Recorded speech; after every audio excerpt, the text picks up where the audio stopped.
श्री रामचंद्र कृपालु भज मन हरन भव भय दारुणम्। श्री रामचंद्र कृपालु भज मन हरन भव भय दारुणम्। नवकंजलोचन कंजमुखकर कंजपद कंजारुणम्। कंदर्प अगणित अमित छवि नव नील नीरज सुंदरम्। पटपीतमानहु तडित रुचि शुचि नौमि जनकसुतावरम्। श्रीराम श्रीराम राम राम सिया राम। श्रीराम श्रीराम राम राम सिया राम। श्री रामचंद्र कृपालु भज मन हरन भव भय दारुणम्। श्री रामचंद्र कृपालु भज मन हरन भव भय दारुणम्। नवकंजलोचन कंजमुखकर कंजपद कंजारुणम्। कंदर्प अगणित अमित छवि नव नील नीरज सुंदरम्। पटपीतमानहु तडित रुचि शुचि नौमि जनकसुतावरम्। Shriram Shriram Ram Ram Siya Ram. Shriram Shriram Ram Ram Siya Ram.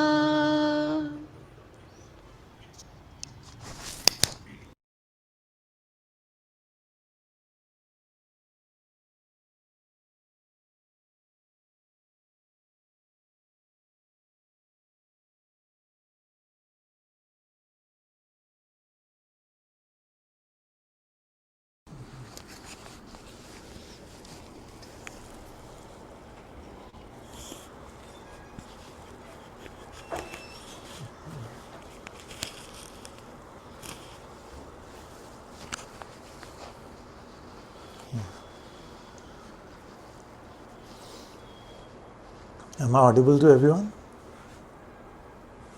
I can hear myself in the room, but on the Zoom I have to check. Okay. Come. Yeah. How are you feeling? Okay.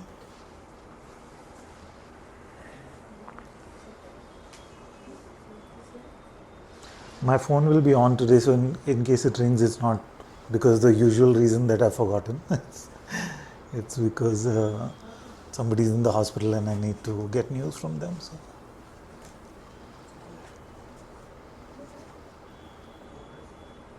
Sure.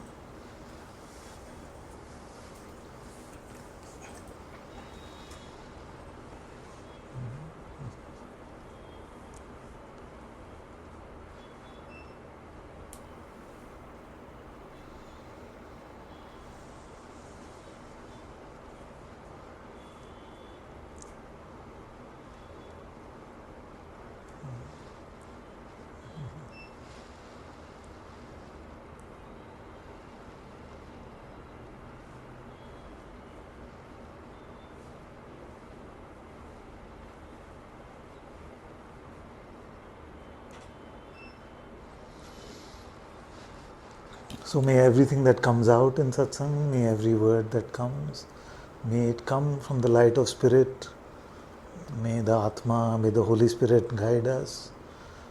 May the foolishness of Ananta and pride of Ananta not get in the way of sharing God's light, of sharing His love.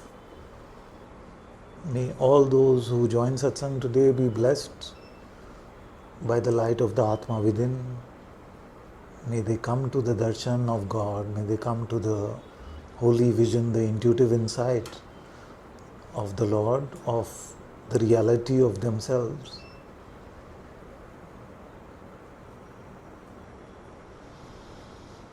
May all be blessed. May the world be at peace. God bless all of you.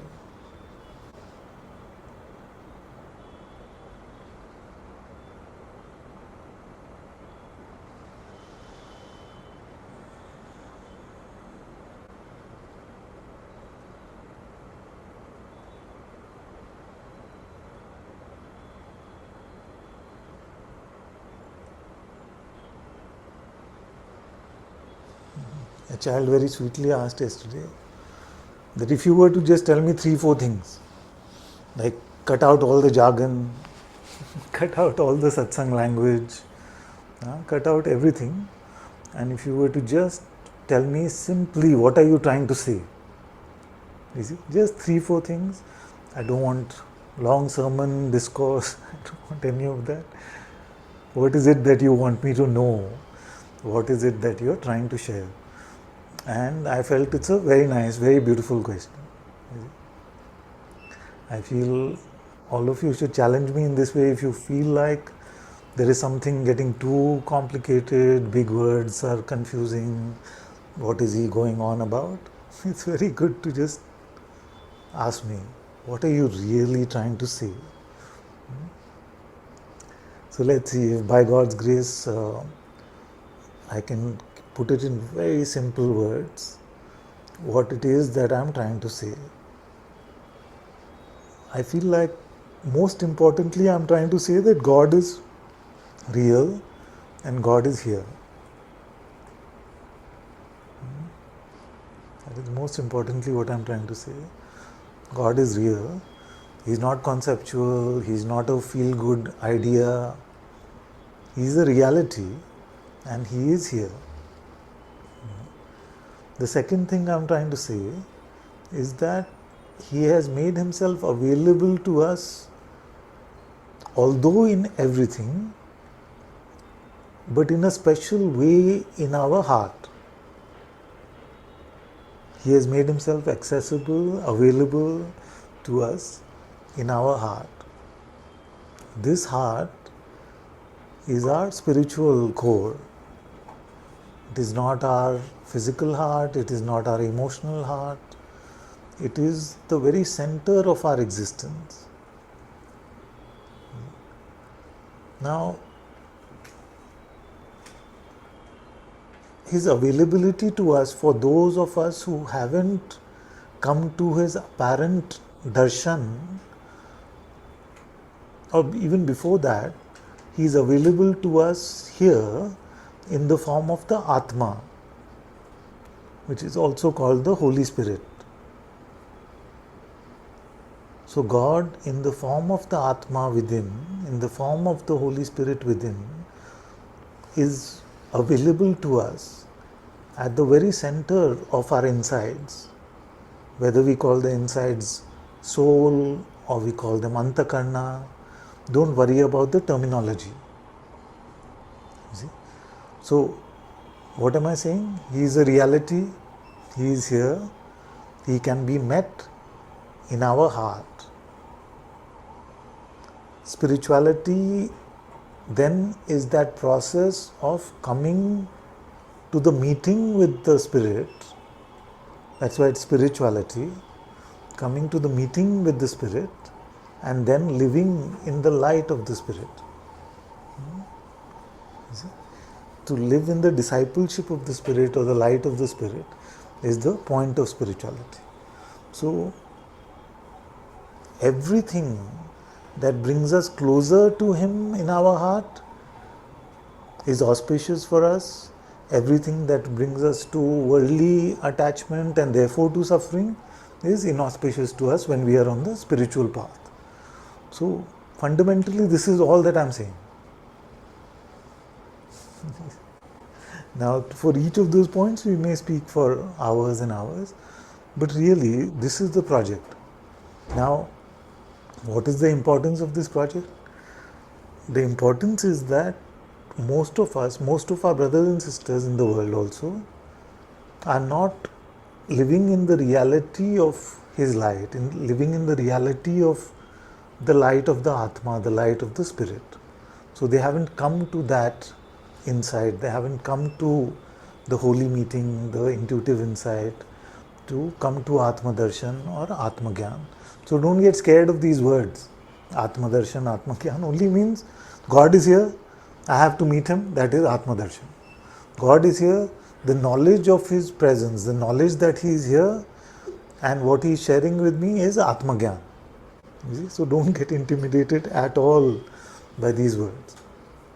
Okay. Now every sage, every spiritual pathway provides methods by which we come to the meeting with this Atma.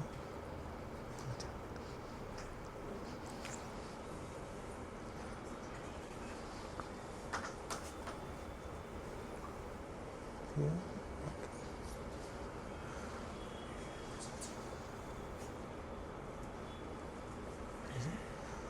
So what we are doing in spirituality is providing pathway to spirit. You see? Now, of course, in a lot of the world that is forgotten, spirit is forgotten, and yet we claim to call it spirituality. It's all right.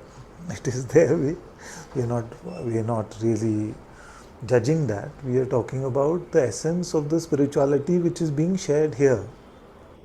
You see?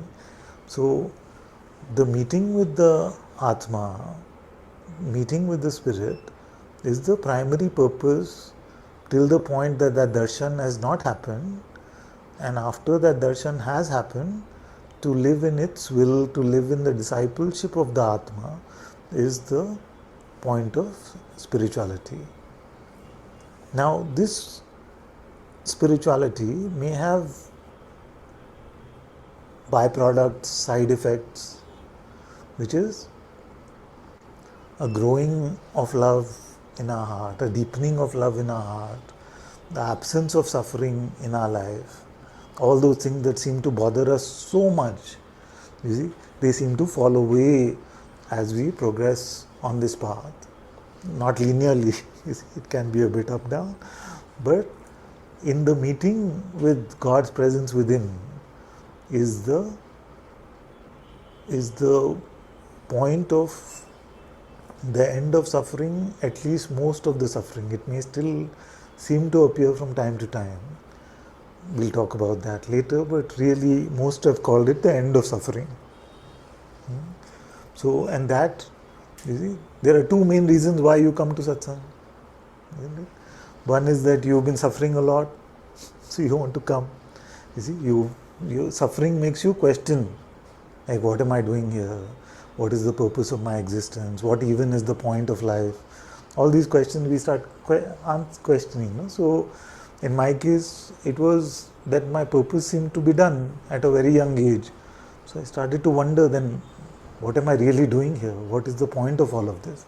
So that led me to spirituality. For others, it may be different kinds of suffering in the four baskets of relationship, money, body, and meaning. One of those things may be acting up a lot, and we come to find a deeper meaning to life, a deeper truth about life. So we come to satsang because of that. Others, rare ones, are organically attracted to finding out what is the truth. Like they have an inner calling, whether you call it truth or God, there is a deep calling already, and they are just finding something to quench the thirst of that calling. Like that longing can feel so strong, so you feel like, where can I go? Who can tell me the truth?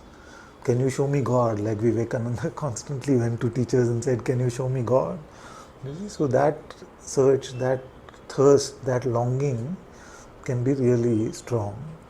So that can lead us to come into satsang, to come into spirituality. Now, now that I've laid out the project, you see, is there something which is confusing in this? Just share openly, don't you? You see? Is there something? Please. So,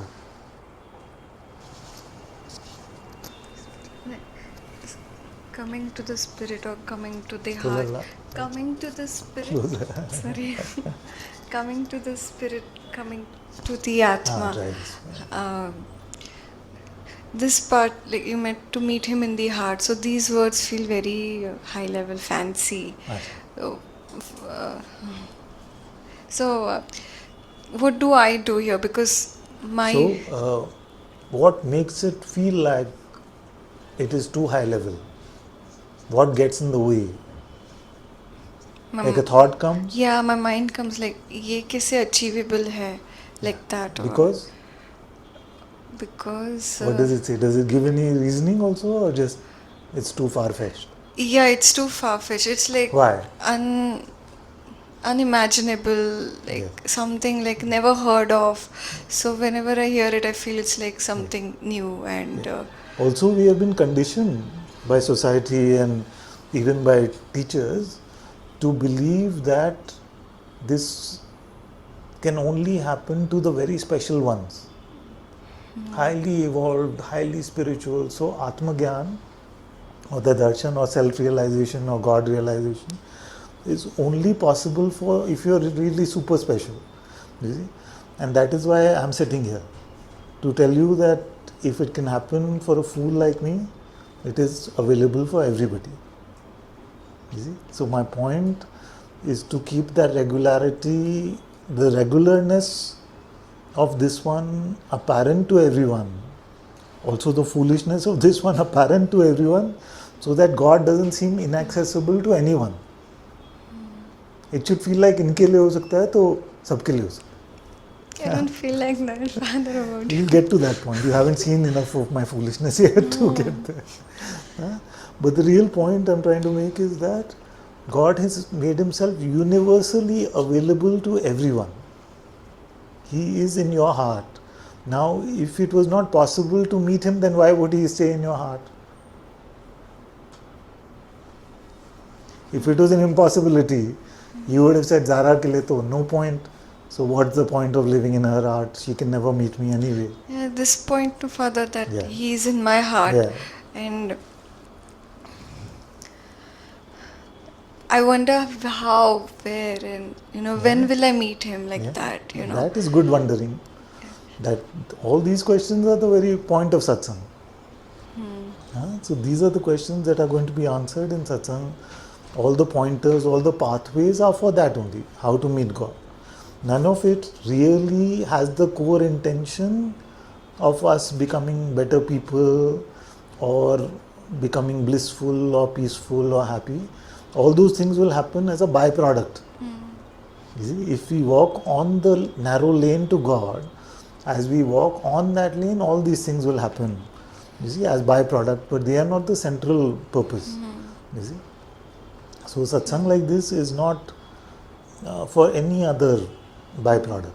It is to come to his reality as a known reality, not as a speculated reality or projected reality or imagined reality. It is to come to him really, truly.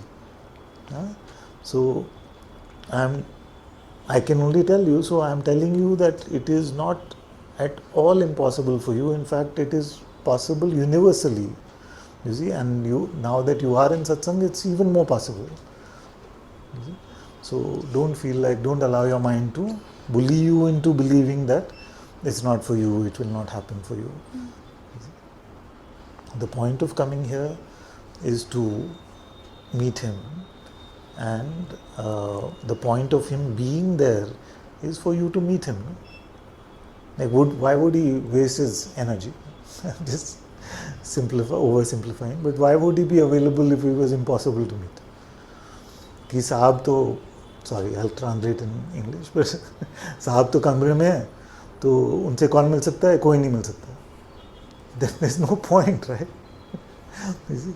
So if the boss is in the room, but the door is closed, but the point is that it never opens, then what would be the whole reason for him being in the room? He's in the room so that we can meet him. You see? So have that reassurance that this is for everyone. This is for everyone, this is for you. Also, don't fall into this special trap, which is that he is specially for me, like I have something special that I can meet him. You see, that is the spiritual ego. The minute we start getting some insight, spiritual ego will come and say, see how special I am. I have had this chakra, I have had this, you see, I have had this insight, I have seen this.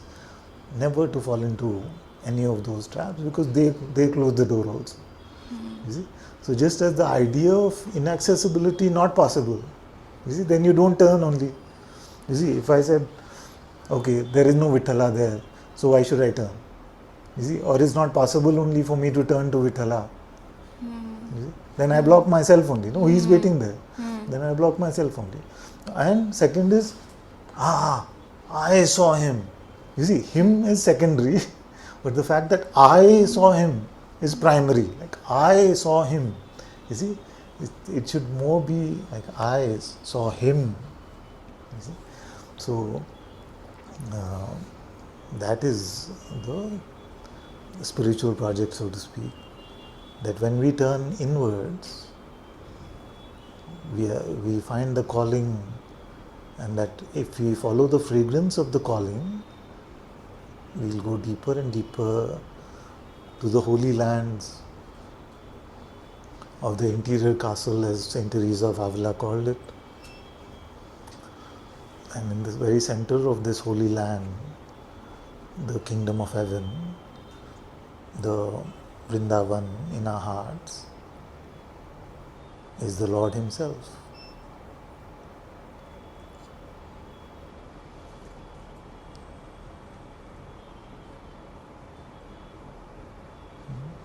So is it clear that it is not an impossibility for anyone? I want that to be clear to everyone, because the mind will come and resist this. Okay, if some of you are new, so you may be wondering why I keep picking on the mind. Let me get a bit into that. So in every culture, tradition, religion, there is an opposing force. Like what I have said so far, very straightforward. Turn inwards and find God. Simple. Just stay there, abide inwards, and you will find God. That is the promise, isn't it? But what gets in the way? There is an opposing force called Maya, you see, which says, what is the point? One child, I just met her, she's going through some medical difficulties. So she said that my mind has been attacking me so much, saying, all your life you have prayed, but it's been completely pointless, you have wasted your life. So the mind uses these opportunities. What is happening? Now, so I said, okay, now suppose you hadn't prayed, you hadn't spent it on time for God, then what would you be doing? You see, you'd be getting involved with more men, you'd be getting involved in trying to make money for yourself, you'd be getting involved in these body related issues, trying to beautify it, strengthen it. You see, to some extent that is fine, strengthening, the strengthening part. And or you would be interested in just growing your intellect, filling stuff into your intellect, knowing more and more conceptually, which is all going to go with death. This is what we would be doing, you see, as opposed to meeting the Eternal One, the Lord of this universe, who is right there.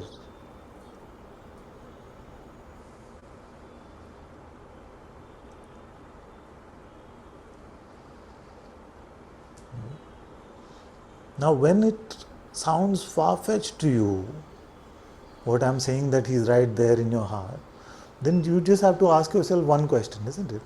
3 questions actually, but one, which is that, is this foolish man who's talking to you, is he a liar? Does he give you a sense that he's a liar? Ask yourself that. I'm scared of your answer right now, so don't give it to me. Second, if he's not a liar, then is he a lunatic? You see? Like more likely, but really contemplate that. Is he a lunatic? Or really is he just that foolish? He's that dumb that he came up with this, he read this idea somewhere and now he's just obsessed by it. So, so ask yourself this, that this, this man constantly in all his life is just sharing this fact of God's reality and his accessibility and availability to us. So is he lying? Is he trying to fool us? Does he want something out of us? Or is he just, has he just lost it? Like, is he a lost case? Yeah, that's what you have to ask. I feel that if you ask these questions with integrity, you will feel like, no, there is something to this. There is something to what he is saying. Because he is not speaking from a place of a belief system.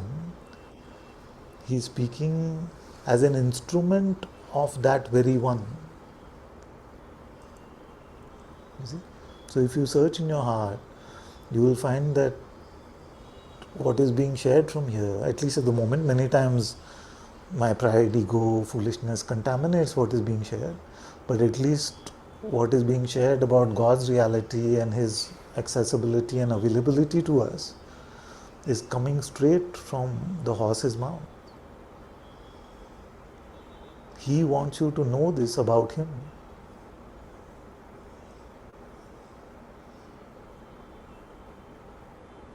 And that is how He is using this body to share.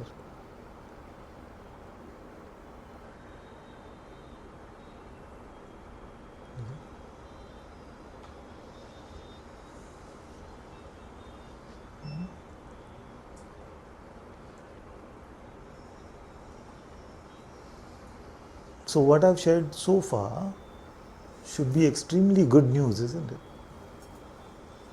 It should be extremely good news. If you were to just take it literally, then it should just be the best news ever. That the king of the universe, of the king of a trillion universes, rests within me. And just in the knowing of that, should be cause for an eternal celebration in our lives. Even just knowing it like information should be cause for huge celebration. Just like if you heard that you won a lottery, but you haven't yet got your hands on the money, you see, still you will be very joyful, isn't it?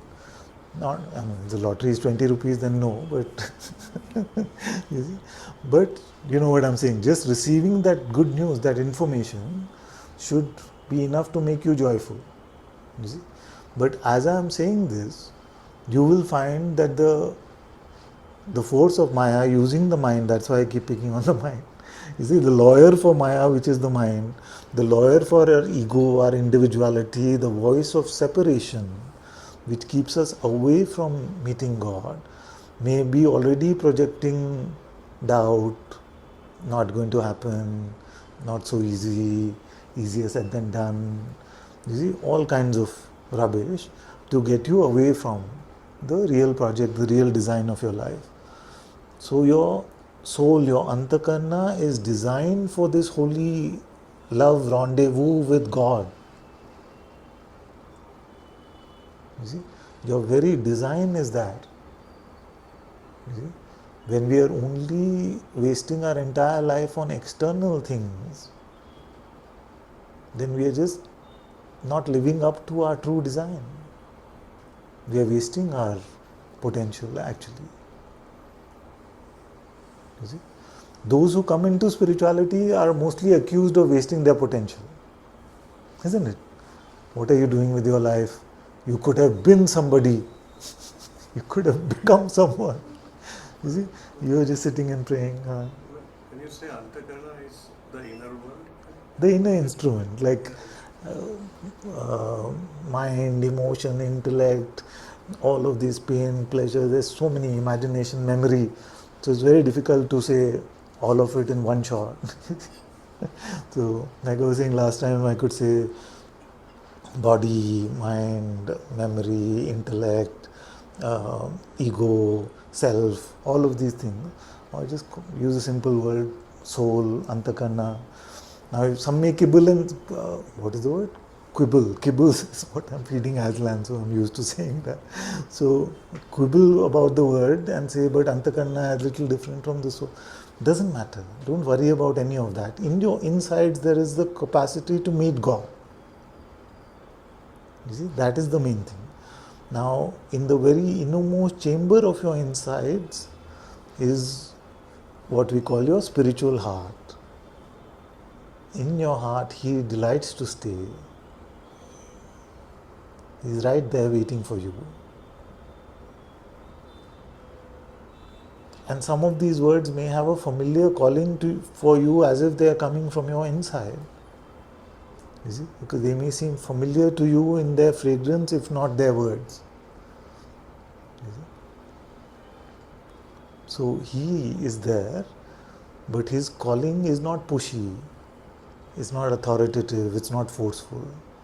He doesn't force the love. You see? In the world, we are used to this forced love, which is more an attachment, more a grasping. But God's love is patient and it's unconditional. You see? So He doesn't force the love. So, but when you do turn towards Him, you will start to meet various textures, flavors, tastes of that sweet calling from your heart within. And when you start tasting this, then all worldly tastes will seem insipid compared to it. Who has drunk the juice from the heart, for those ones the outer universe doesn't provide any temptation. Therefore, we become free from grasping, we become free from wanting, and we become centered in God's presence.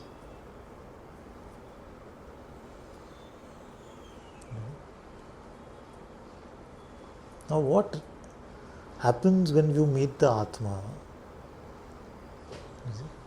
What happens is that you are showered with all that is good, showered with all that is restful, showered with all that is true knowledge, showered with so much beauty that your whole insides are transformed, sometimes even outsides are transformed.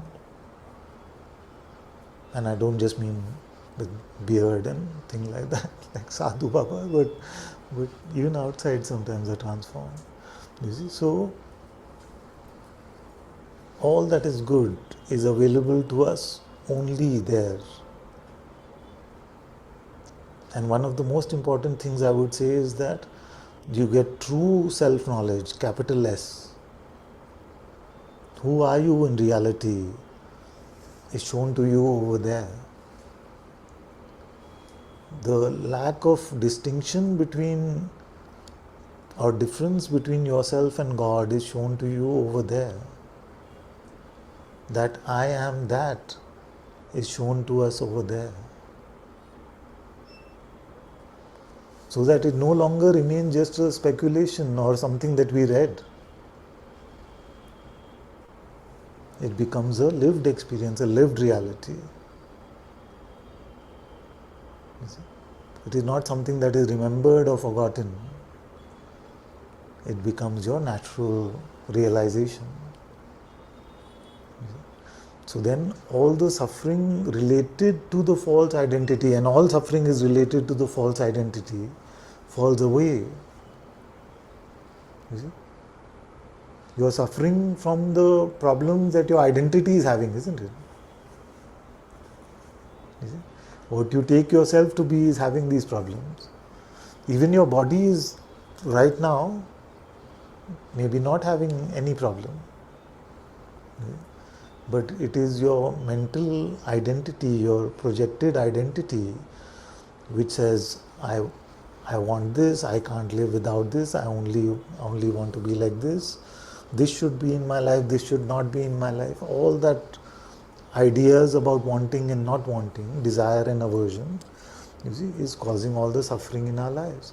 But once we see that they have no landing place, they have no, this identity has no reality when we really check. Therefore, all this wanting belongs to a ghost who has never lived. You see? So Maya is Main Aya. You see, so that's why it is called Maya. I mean, that's not the original Sanskrit. It's a good way to understand Maya, which means that the me comes, means takes over, becomes central, becomes the protagonist of our life. You see? And then the me is not enough. Like somewhere we're still craving for that boundlessness. No? So the me says, if I only had this relationship, if I only had this much money, if my body was only like this, if I only understood something, then I would be much bigger than what I am right now. You see? So that infinity, that unboundedness, which is your true reality in the heart, the me is trying to replicate by getting more and more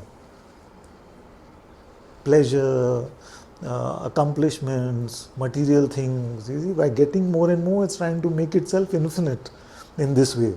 But it will never be able to replicate the true infinity that you are. You see, that will only come as a product of your realization, not as a product of your getting. You see? So this is your true potential, to realize that God is here as a living reality. That is your true potential. But in the world, because everybody swings to a different beat, those of us who are spiritual will always be called those losers who never lived up to their potential. What are you doing wasting your life? On weekdays, thrice a week, before work hours are finished, you come to satsang. What are you doing? You see, that is the voice of the worldly societal pressure, which wants everyone to live as if they are just food buckets, meat buckets, and then die one day, leaving some names on some buildings or something as an eternal legacy. It is the most absurd idea. What will you get? You see? And we've been told by the sages, at least in India, that this cycle of transmigration keeps going on and on and on and on, body to body, death to death, till we ultimately come to the realization of the truth.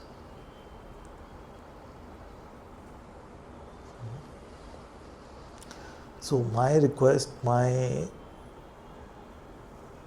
provocation, my begging, my imploring, everything is for you to bet your life on this.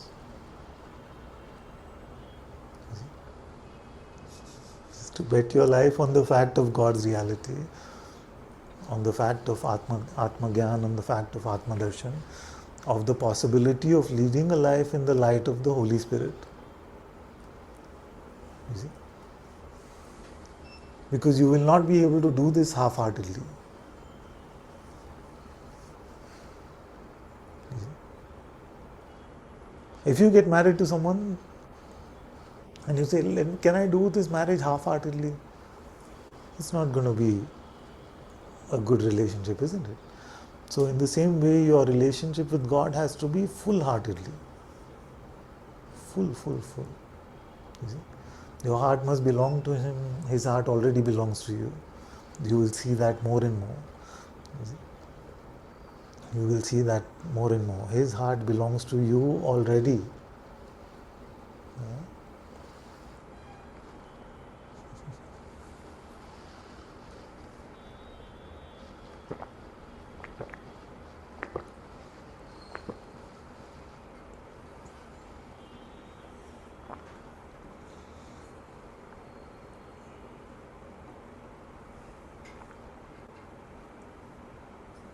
Just remembering that is so touching,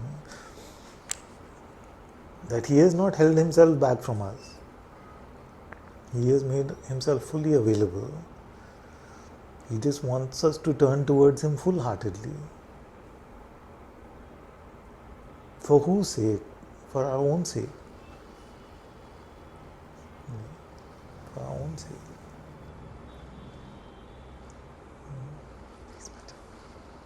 You have the mic?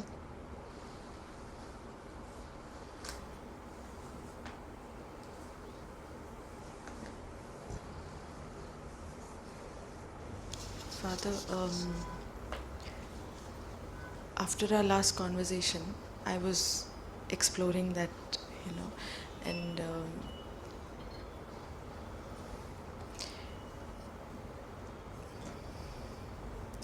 when I say Ram, Ram, Ram, like, okay, I'll, like now, for example, um,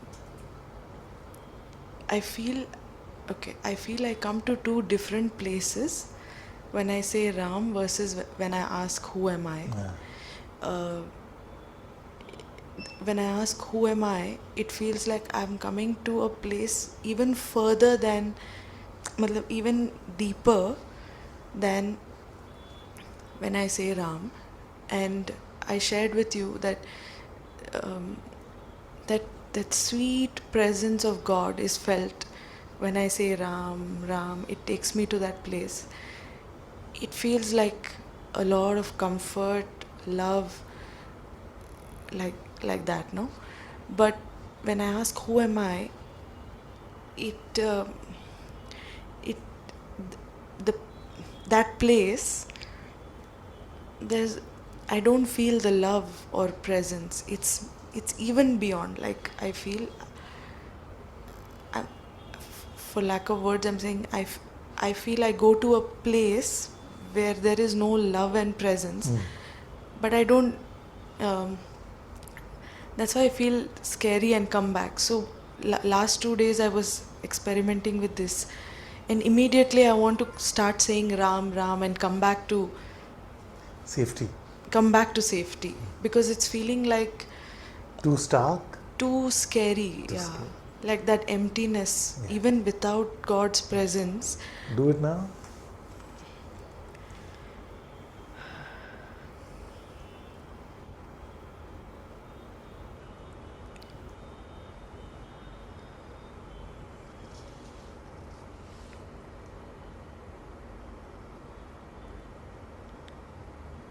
So I ask, who am I? Yeah. And And when you ask who am I, remember that your focus is just on finding out who you are. It is not about, let me see what happens when I ask. Is it? Who are you?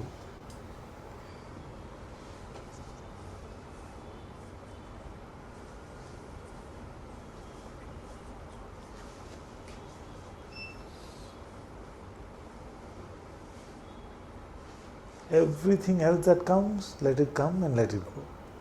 I promise you, it will not touch you. Nothing can harm you.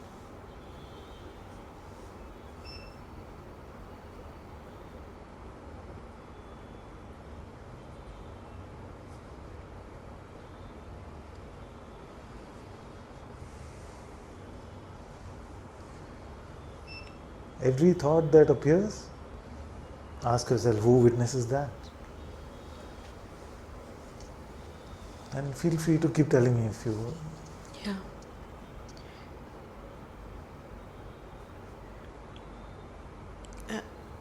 I've been asking like this, no? But it's not to investigate, but truly, like I've been asking, Yes, who yes, am I? yeah. And but it's somehow different when you ask. It's all right. um, I feel I'm transported. Yes, but who are you? So that is the point of what I'm saying. Not what is happening to you, Yeah. but who are you? And if something is being believed in the process, then you can expose it.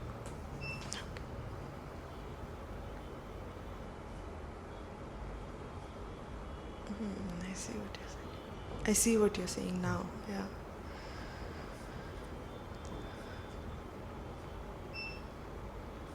So when you ask who am I, who are you, I can't place myself. Who can't place itself? Like if you couldn't find yourself, then how are you making this report about yourself? It's still an inference, like, okay.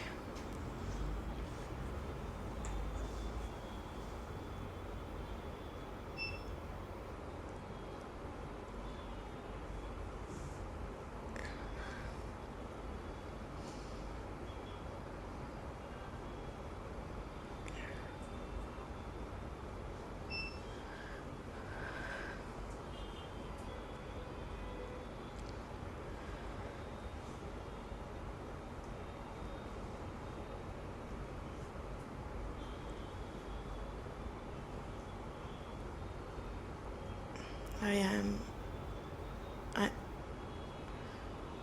Yeah.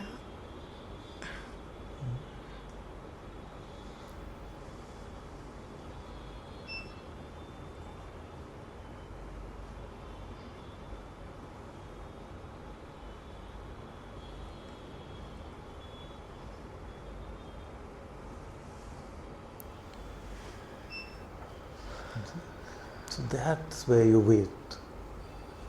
With that stillness, silence, I can't make a conclusion. All these are good things. To the mind, they are bad things, like what is happening, I can't tell. This is where it will pull you into some conclusion. I'm getting scared, it's not working, this is better, this is worse. It enjoys doing that categorization and it hates doing the actual inquiry. You see? Because it's beyond its scope. So it will try to pull you back into what its strengths are. Which is to say, okay, this is working better for you, this is working worse for you, this is right, this is wrong, this is my path, this is not my path. None of that. You see, ask yourself, who? Who is that?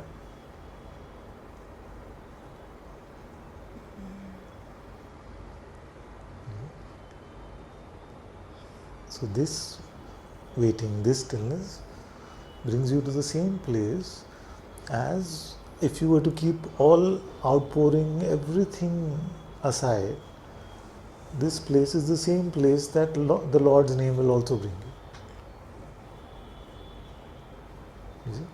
Because this place is the only place, the door of the heart temple, where the revelation happened. So our point is to wait over there. And it's a beautiful waiting. It's not like waiting for a bus, no, bus is late when it's coming, so more and more frustrating. It's not that. It's just the holiest way for us to be. You see?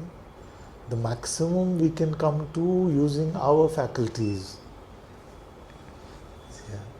Now the rest of it has to just be revealed. If it, yeah, it feels like this is all I can do. This is Exactly. the last point I can go to. The very last step. Yeah. And You see, after because with this, all our faculties have turned inwards. it because this big trick for me, Father, Yeah. that's scary. It's very scary. It's very scary. Yes. But now when I'm doing this with you, it's different. Yeah. So just when it comes with this message that you are getting scared, ask who is the one getting scared. The arising of fear as an energetic movement is making who scared? Is the witness of the fear getting scared? Is it? We can find out. And also this thing of it's very dry here. Yes. There's no love felt. There's no God's presence here. Go back to Ram. Go back to I'm just saying this because that's when I just took my mala and said Ram Ram. Yeah, Like that that's feels fine. more safe. So that is a win-win if I ever saw one. What? That is a win-win situation, as they say in the corporate world. It's a win-win situation if I ever saw one. If your only escape from inquiry is God's name, and your only escape from God's name is inquiry, Maya has no chance.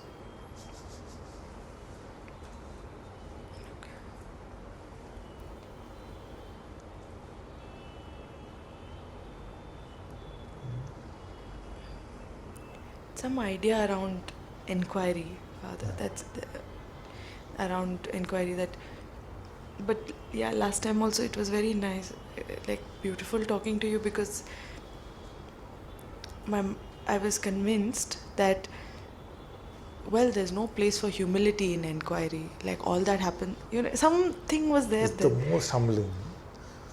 It's the most humbling because if you really meet what's going on, like take my example, 51 years old, I would say I'm 51 years old and I have no idea who I am. Very humbling, as an example.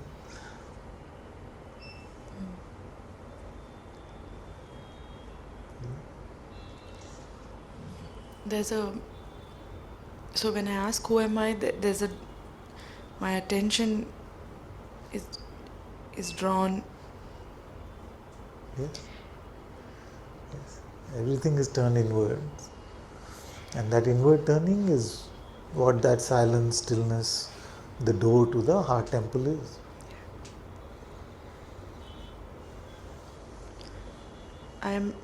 This is still an inference, but I can say that I am not this that I believed myself to be. Yes. That's like, I feel too shy to say that I am like, I see it, that who am I? I'm too shy to say that I am all there is, but it's not this one. Yeah. Yeah, it's not the one I believe Yeah. So this, like, little bit of back and forth will seem a bit strange initially. Don't. You won't have to worry about sounding proud, because when it is coming from the heart, it will be very recognizable. It's coming from there. It's very fragrant coming from there. Yeah. So it won't seem like it is the ego bragging, not like Ravan bragging that I am that. So you don't have to rush to any of that also. Don't have to rush. Then it will keep outpouring from your mouth organically. You don't have to rush to either share or not share. You just have to allow that fragrance to start coming expressed in your words as well. Because the one that used to be the seeker will want to jump at it and say, this, such good news I want to share. It's like in the guise of being sweet, helpful, friendly. You see, it will soon make it into something that it understood, like the seeker understood, like Archimedes understood you and started shouting, Eureka, Eureka, I found the solution. So that seeker that wants to grab onto this and make it belong to itself is the one that you make sure never gets. This pristineness should never get contaminated by the seeker identity, who then will become the claimant identity. You see, can you spot it will want to just become a claimant soon? Yeah. You see, so just notice that. I see that the head sprouting, Exactly. Yeah. But last Satsang's conversation was very helpful for me, Father, because I was hesitant to bring it up to you with whatever fears I have, but it was good to. Very good. Stay with it. Also, no, that,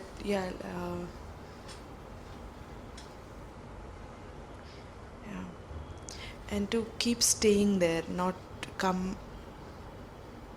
I get it. Yeah, exactly. Yeah. Let all that moves, let it move from there. You see, for years in satsang, I've been doing this, this like that. So now you have a better sense of what I'm saying. You remain there, and allow your outsides to be moved from there instead of and trying to use that. Acha, what did I see? What did I see? I saw. So never make it I saw. It has to be more I am seeing. Like this is where it is coming from. Yeah? Yeah. In that way, you will not allow your Atmagyan to get contaminated by a conceptual knowing. See? So one good trick is to not rely on memory at all. If you have to rely on memory for insight, then the mind is already contaminated. Just freshly. What is the truth is not coming and going, it is here.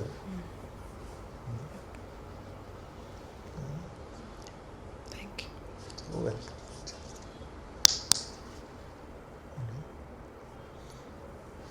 Just pass it.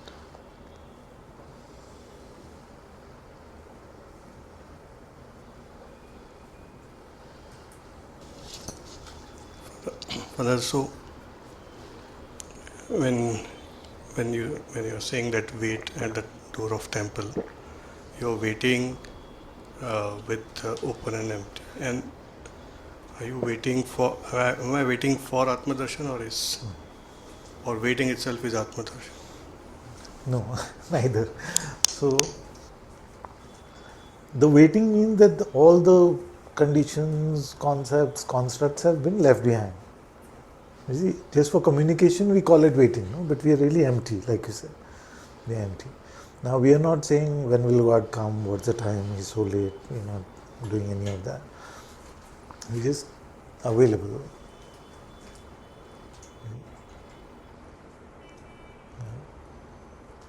So there we stay till our revelations keep deepening and deepening and deepening. And when you have an unimagined, like you're not using your imagination, you're not using your memory, you're not using any of those traditional faculties, and you come to a holy light which you can't really pinpoint and say whether you're perceiving it or not. You see? And I'm very careful when I say these things because I know the imagination loves to just like subtlest light. One diya which is one candle which is going on and on. It's none of that. You see? So the imagination will try and trick you with all of that. These are very subtle terrains, but when you come to the darshan of the Atma, somewhere you will realize that you met something which is not possible in the worldly way. It is a super normal, it's a out of this universe process, it's a spiritual process. So when that revelation is granted to us by His grace, then in your heart you feel a deep confirmation. Can you tell the difference between like a mind wanting to confirm, like I have been a seeker for 30 years now, you see, so just like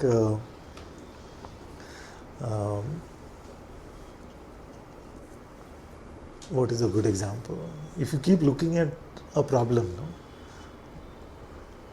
the mind will invent a solution pretty quickly and say, just see, and later you'll see that that solution was all garbage. So in the same way, the seeker life is so frustrating that somewhere it wants to be able to claim quickly that Atma Darshan happened, self-realization happened, God realization happened, all these things it will want to say, but this is just going to be a great disservice to yourself. So you just have to wait.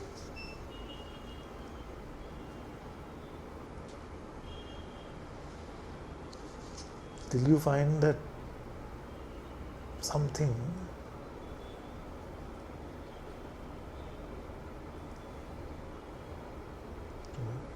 it's not just what you saw, it is now. Beautiful line came to me from The Chosen, no? Where Mary says that I was one way, but now I am different. You see? Something, and he was the in between. So that You know that in your heart that you can never be that way that you were. So it's not just something, I just saw something and that's it, that makes me somebody. It's just something, it transforms you. You feel like that holy light which made me now completely different from what I was. Because he is that. He is the Atma. You see? He is the in-between. So you will not need to grasp for confirmation. You will not want any certification. You will not want anything at all. You just be like,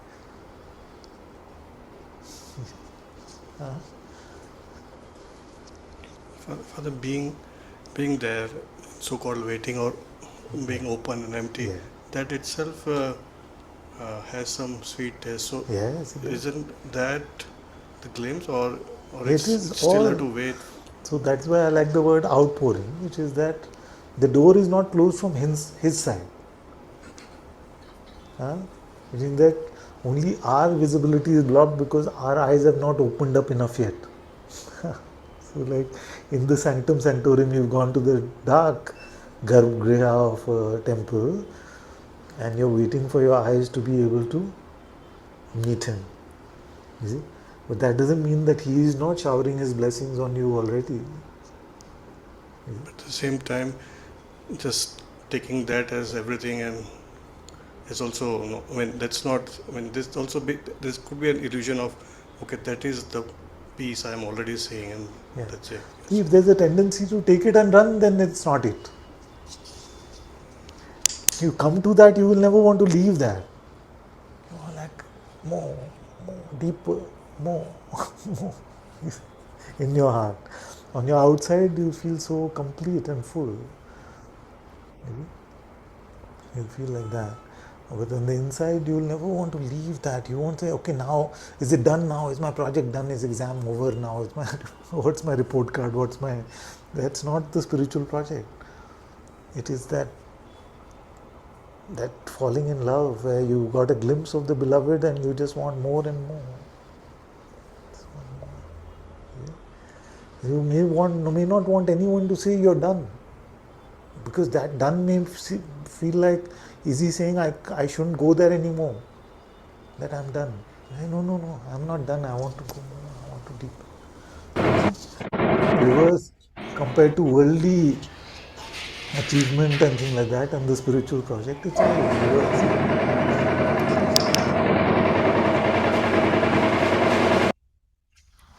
Yeah, sometimes drum beats, all that happens. but but over there you just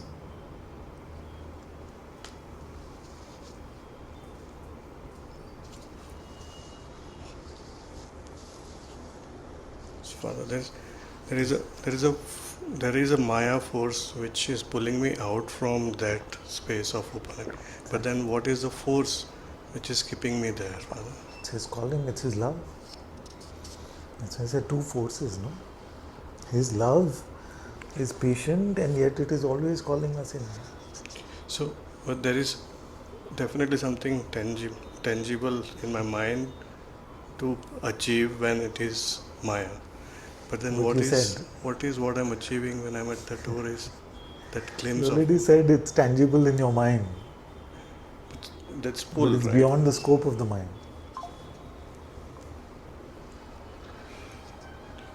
So, is there some apple or carrot there for not for mind? So then, what is the grace that I even stay there for? Why? Because God's calling also has some power, whether we realize it or not. It brings you to satsang sometimes, even though you don't want to. Get. No, today I'm a bit tired, too much work, also this is happening. Then they say, no. If something pulls you, it has some power. And that power is very clearly working on all of you. Otherwise, who will come for satsang like this? So it's Not getting anything, no promise of happiness, nothing, just keep waiting at God's door. Who will come? Something in you is recognizing the calling from within.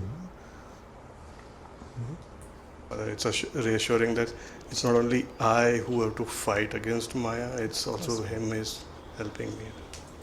He's only doing it. He clears our path in such beautiful ways. You see, he changes our past, present, and future. Don't worry.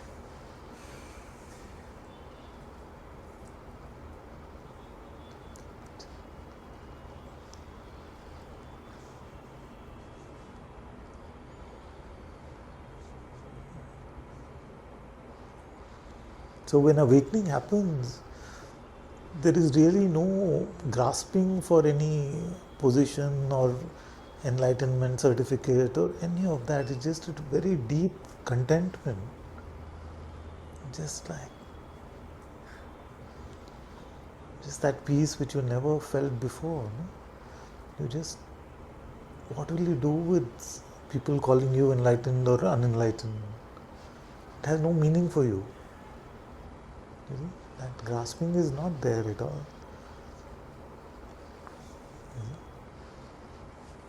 That's why you'll always notice with me that I will never confirm it. I will never say, you're done. Because I know that something wants that certification, so it can now run.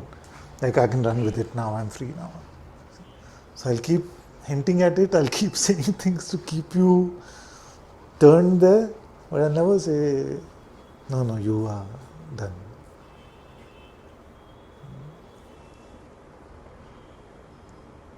Because what does done mean? It's like, are you done falling in love with God? Like your love can't deepen, or what is that?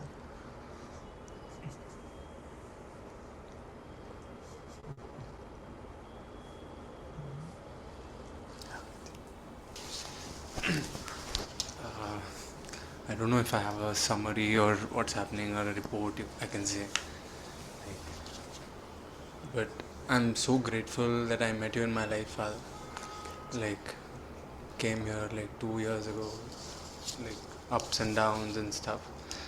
But once we realize, or not even realize, it's just feeling to tell this, that when we know that all the paths are leading to the same summit, I'm just so happy to be on the path. I've gone off trail so many times, I can't even count maybe. But I'm so grateful that you are in my life.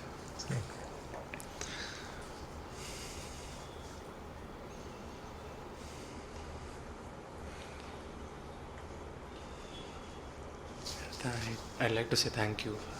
Maybe it's a small word to you. It feels so humbling when we see that the one person who can have a bit of pride, who should have pride, is not having anything. That humbles me more, thinking but thank you, just thank you for being.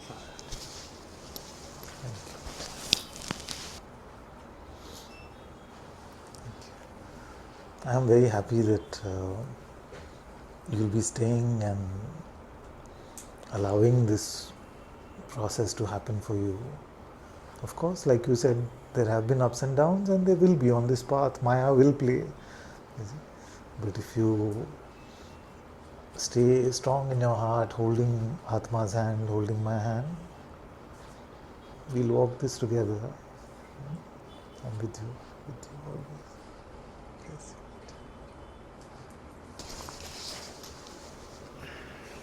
Also feel like saying, Father, for me, I haven't seen Ram, or I don't want to make a statement here of something, but I felt Ram with you, is what I can say. If this body, if this mind, if this all this infrastructure here in the world can be used by Ramji just for one holy instant also to spread His light, then the purpose of my existence is done. So I'll be the most blessed one. May it be so that may your being in satsang lead you to His feet. May this foolish instrument play the part it is supposed to, only in His will.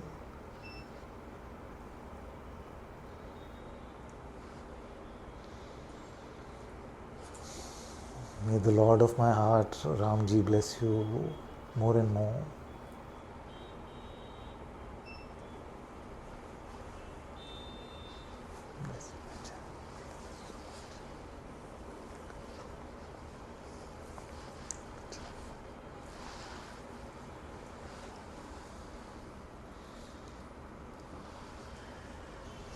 Father, just one thing. Please, That, take as much time as you need.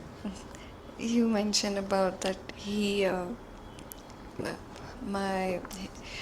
I forgot the statement, the way you said that By the his heart, my heart, no, he, uh, in short, I want to say that I'm his and he's mine. Yeah. And while praying or while doing that, when I say that, and especially when I say, okay, Vittal, I'm yours, and then everything like settles, like, um, yeah. uh, What else, like, I don't know how to Take your time. say, First rule of satsang, relax. just relax.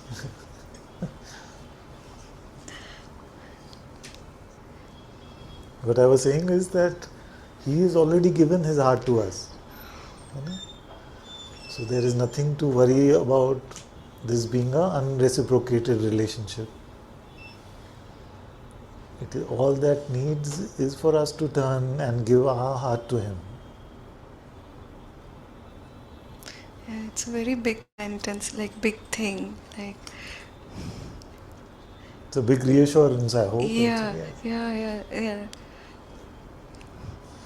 Big deal, like a great Yes, it's a deal, big like deal. yeah, and yeah, I mean, I when Ma had also shared that Swami Ram Sukdas ji had told कि मैं आपका हूँ आप मेरे हो, and then when I felt okay, like even to say it very dryly, but to even say it like once and it just okay, I am yours, God, do whatever you want to, and helps to go into the prayer and because I come out, but yeah, it just.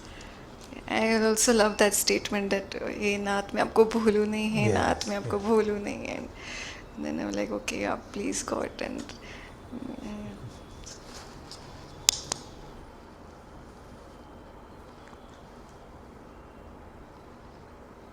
What a beautiful prayer that is. May I never forget you, God. May I never forget you. Just do this mercy on me. Do this bit of kindness on me that may I never forget you. तुमको भूलूं अब नहीं नाथ, दास पर ऐसी कृपा करो.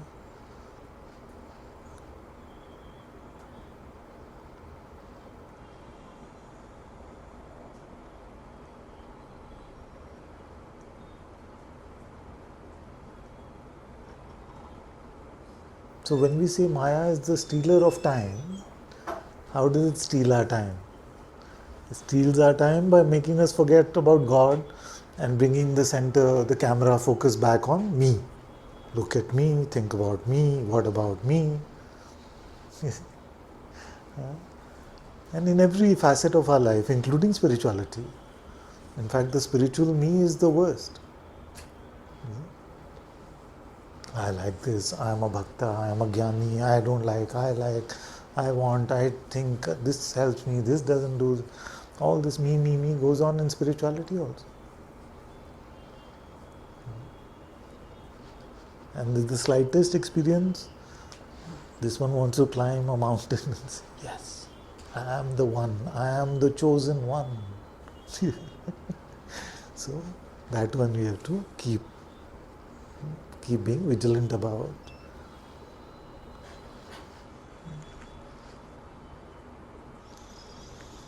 But if our heart belongs more and more to God, then we won't want to reclaim it from Him and say, I am special. You'll feel like praising Him only more and more. All that is good in my life is because of you, Lord. And all the foolishness is me hypnotized by Maya bringing into the picture.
Yes, but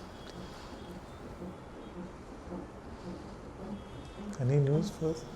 No, they are still waiting. Still waiting.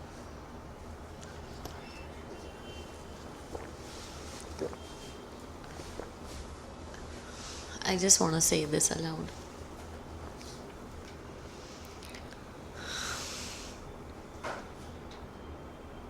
When I see that there is no me over here and there's nothing here, then the only thing that can come, then the only truth that can come out of the mouth, the only truth that can come out of the mouth is praising the God. Right, Father? Yes, I mean, anything in satsang is really praise for God. Yeah. And when there was something about praising the Lord, that's why I was just like looking at it slowly. Just, I feel like not even to be so concerned about the words of praise, but just that awe of being with God is a constant, well, not constant, but most of the time thing. Yeah. Because Maya still grabs us from time to time.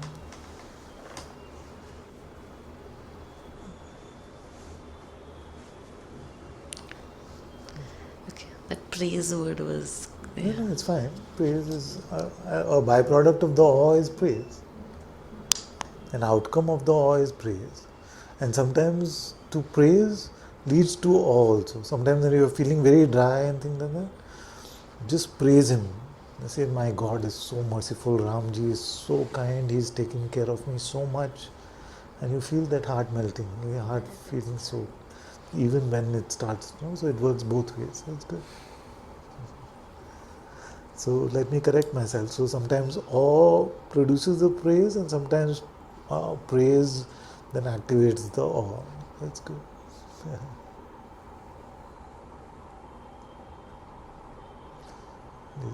I used to hate this concept of praising God. Especially when I was an atheist and people would say, praise the Lord. What kind of God wants praise? You see, is his ego that fragile that he wants praise from us? And then I realized it's all for us. To remember his greatness, to remember his mercy, to remember his kindness. What does it do to us on the inside? It is to keep us, our heart soaked in love. That all these things have been told.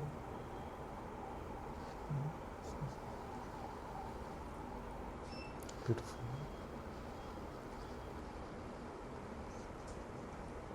Yes. More? She handed it over like eye awareness, moving this body. So sweet. No, it's good. There was no pratna in that handover. Just awareness itself.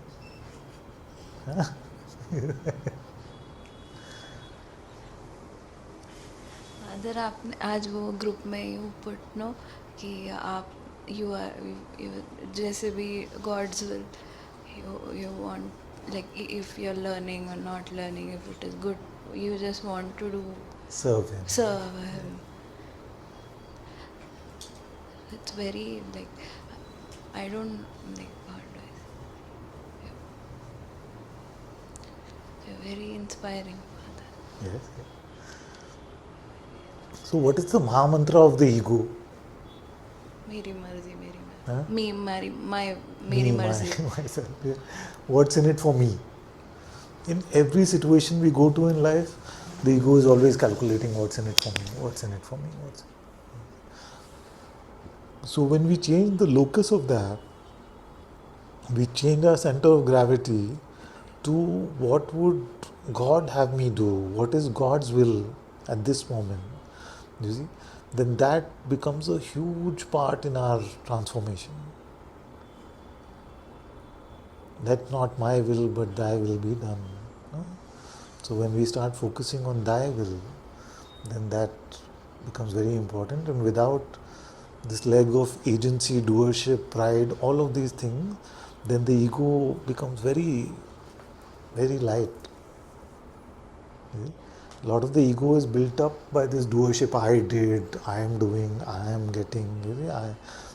Now, once it brings itself into this servitude in love for God, when it wants to be in servitude to His will, then it doesn't get into this mode of I did this or I did this.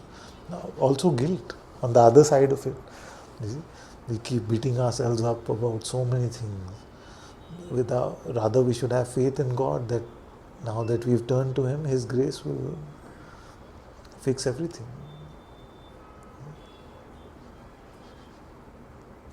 Other, for example, ये turning, just get, if I remember, I'm using these things, like for example, if I'm observing, I'm getting poked by something, I'm getting hurt by something. If I remember कि okay, I had no hand in this situation. I couldn't have like मैं नहीं create कर सकती थी ऐसे. So if it is come from, everything is coming from him, then like what is the point of wasting time brooding and getting hurt and extending the misery, my misery only. It gives me like I don't know if I'm exaggerating, but it gives me joy कि तो इनका इतना interest है मेरे जीवन में कि वो ऐसे मतलब वो करते हैं चीज़ें जो मतलब मुझे बियॉन्ड माय, मतलब मुझे नहीं पता, मतलब कि मैं मेरे ग्रोथ, मेरी भलाई के लिए क्या है, मुझे नहीं, जो मैं नहीं चाहती हूँ वो भी he brings, because he like you are saying, you giving he has given already, is given his heart to us. Exactly. I feel, Father, I am very touched by how you are, Father. I don't know how to. I feel you've given your heart to God fully, and it's very inspiring to see. I feel very like I'm undeservingly blessed to be around you, and I'm very like I want to express a lot of love and respect to you. Thank you. I've not known you for very long, but like very grateful. Bless you. See, so many gifts I have received in my life. He has transformed my life just by giving myself to Him a little bit. I'm still a beginner somewhere. I have a long way to go. So, but even if by giving this much, He has done a million times more, then let that be something that inspires all of you. But I'm a long way from true love for God.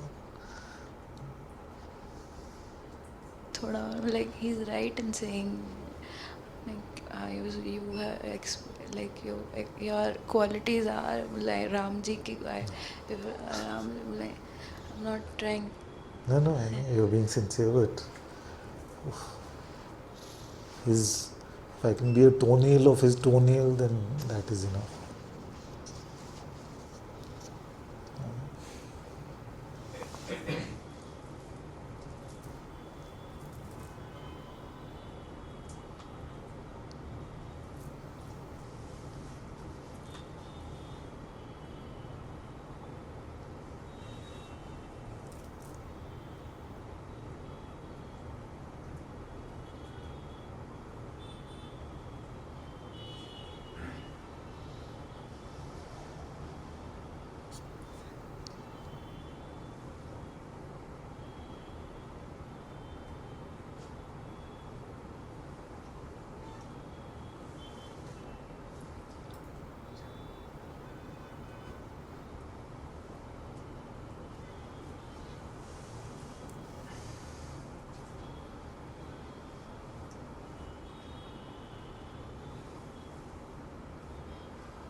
By His grace and by His mercy, may this foolish temple priest never forget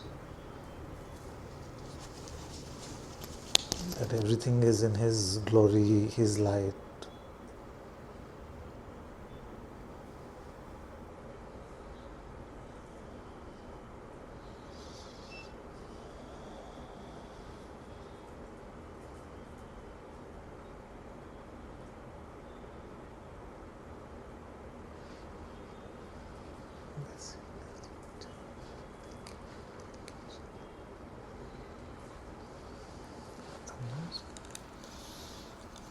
All okay?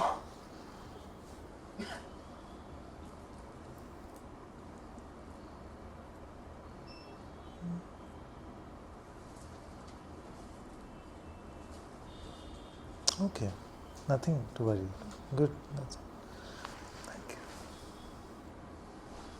Very good.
Anything I can help with, my dear?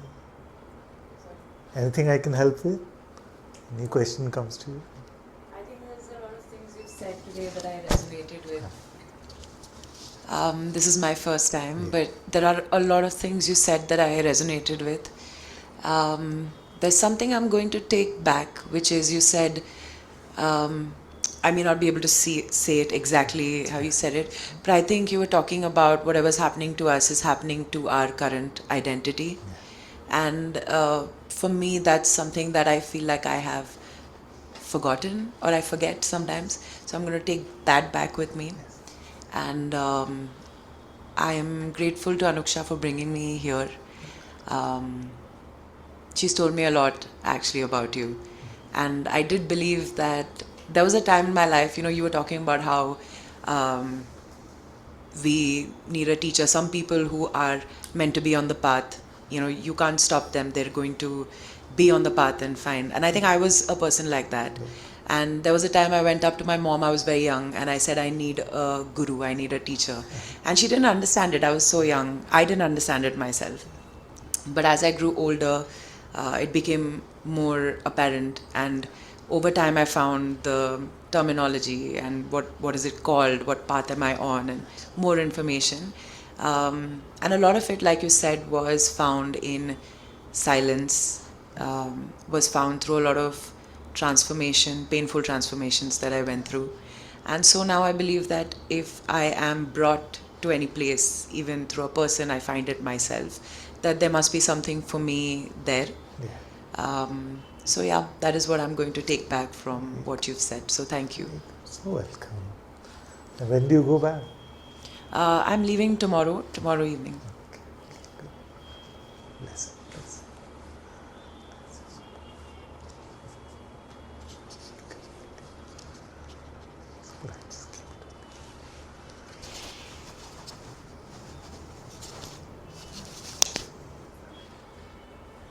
I got some. Yeah, absolutely fine.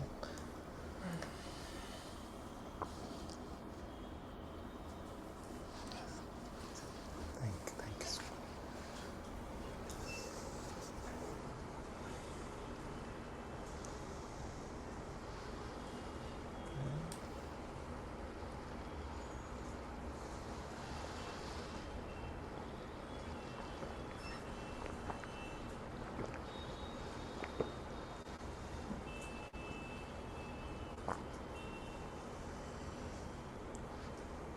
Better. That's good.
So we got to the point where we were saying that the force that pulls us away from God's presence or being with God or even wanting to be with God, we call that Maya, and different religions, different names have been given to this kind of force. So then the question should be, so then how do we counter it? How do we counter this force of Maya? So you notice that Maya works through the formation of egoic identity. That's why Ananda said that Maya is when the me comes, Maya Aya. So the formation of egoic identity and the reinforcement of egoic identity gives the landing ground for Maya to operate from. If there was no me here, it was just, let's say, space for the moment. If you were to believe the scientists who say that actually all this matter that we are seeing, then it's not actually like that, it's mostly just space. We are seeing objects where it's mostly just space. So then, if there was no identity for this me to land, then what would our life be like? If we just lived like space.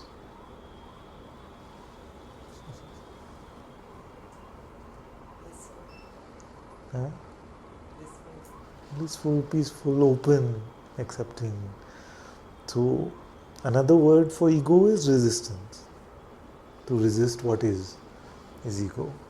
Acceptance means openness. To be empty of identity means openness. So, but just by telling each other to be open, empty, non-resistant, usually it doesn't work.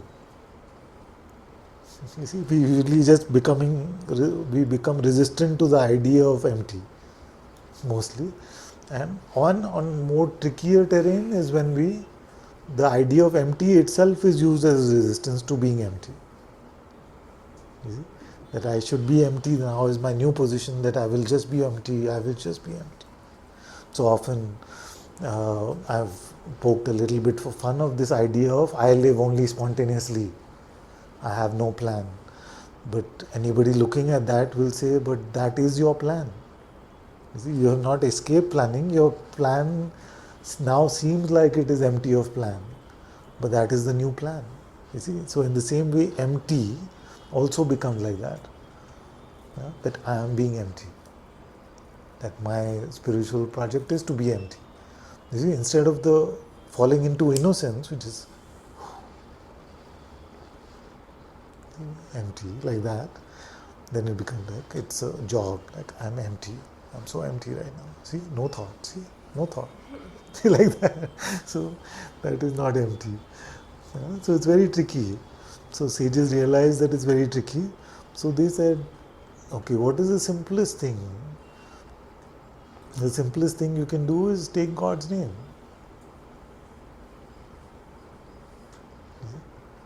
Take God's name. And they said that this is the simplest path and yet it is very rare. There's something beautiful in that statement. No? Yeah? It's the simplest and yet it is very rare. Although everybody knows about it, at least in places like India, most people know about it. Then why is it so rare? Yeah? What do you all feel? Maya. Maya makes us believe what? That all the perceptions are more real than Yeah? the Maya? outside perceptions are more real than the inside. Yeah, but even suppose that if you're suffering and you're a spiritual seeker, if you've been told by sage after sage that all you have to do is just take God's name, then why is that so rare? Not the telling of it, but the actual application of it. It's too simple. Because many times it's too simple. You see, we feel like, no, we are very advanced spiritual seekers. How can I? Even that uncle sitting on the road was taking God's name. Then what's so special about my spirituality? You see? So anyway, what the point I'm making is that one simple way is to live in constant remembrance of God by taking His name. Whichever name appeals to us. So one sage we were reading today, my Malayalam is not so good, so I'm not pronouncing his name at the moment. But he said, among your million names, if someone takes one of them also, then that is enough for them. You see? So, it's a simple path. Just keep taking God's name. So in that way then, there is no me identity getting focus. Every time the mind tries to offer up some narrative, some story of the me, it is not bought, it is not believed in, we keep returning to God's name. We stay with God's name and we remain empty of the me. The other very simple path is sincerely ask yourself who you are.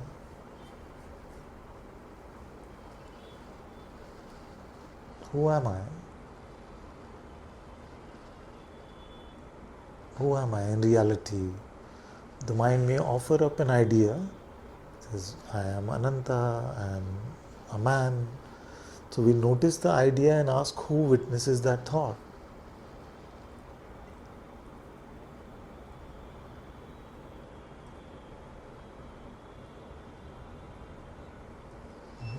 So both of these bring us to that holy place where revelation of the Spirit can happen in our heart. Like one Orthodox sage called it, the acquisition of the Holy Spirit is the most important project in our life. It is another way of saying Atma Darshan is the most important project in our life. You see? But the sages have given us reassurance after reassurance. If you are suffering, take God's name. If you are caught up in Maya, take God's name. All this will be broken. They've said your lives will be fine, your ancestors will be fine, your full Gotra will be fine. All this reassurance from the mouths of great sages who could not be liars, you see, or deluded. So they have told us. So just we have to follow. So in our inquiry, in our remembrance of God, and the more of ourselves we can bring to the process, the more sincerity, the more faith, the more humility, the more love, the more compassion, kindness, gratitude, all of these things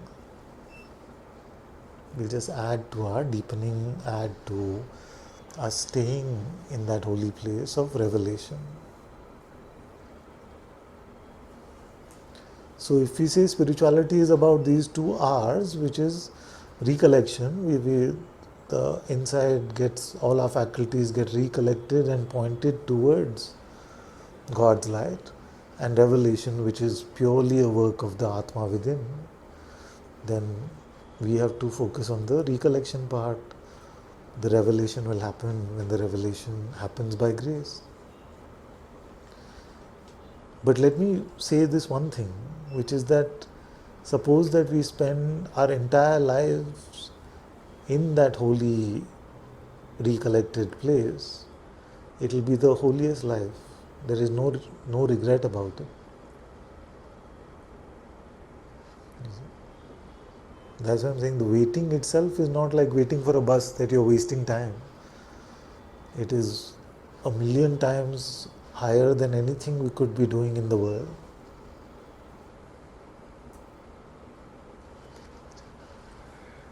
The mic, please, at the back, Shiv.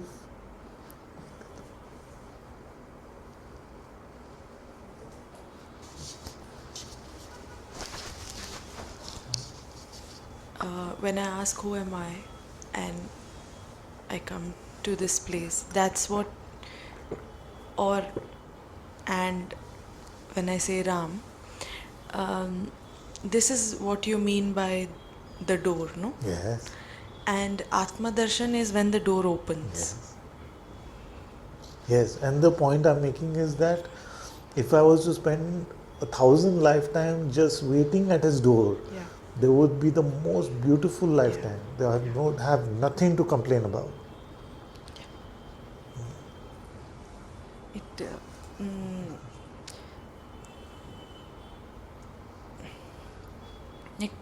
Just coming here through inquiry or with the Naam, it doesn't feel like a rush, okay, open the door. It feels very fulfilling to just because the rusher stay was there. left behind. Yeah. You see? It still will try to sneak in. Yeah. And he'll only sneak in if you let him. With your belief. Yeah. And like for me the condition is to it's seen with a magnifying glass, which is the need to be validated, the need to be seen. Yes. So every time I come here to the door, Exactly. the mind comes with full force to be seen, to be validated, Yes. and To be special in some way. to be special, to claim, exactly, to claim, to be a claimant of that Yeah. thing. But you said that this is the most humbling, and that was like it was music to my ears to hear that inquiry, and it is very humbling. But because It's also very humbling because we can't do it. In the sense, we can't do the full inquiry. No? We can only do the first hour, which is recollection. Yeah. And even that, like, we can't really do. We can turn in that way. But can someone say faculties within? Like Avengers assemble. Nobody can say that. No? Like we can invite that happen, and we can turn inwards. We can use the tool. You see, but when all the layers of our existence actually turn inwards and assemble in the heart, that is completely up to grace also. So it's very humbling because we see that all I can do is offer myself up in this process full-heartedly, but he has to do everything for us. And that feels like 1%, and 99% he Exactly. does after. Yes. But Now suppose that we were able to do the full recollection also, you see, but the recollection is still happening in our faculties, no? You see, but the revelation is happening out of this universe. So can you imagine?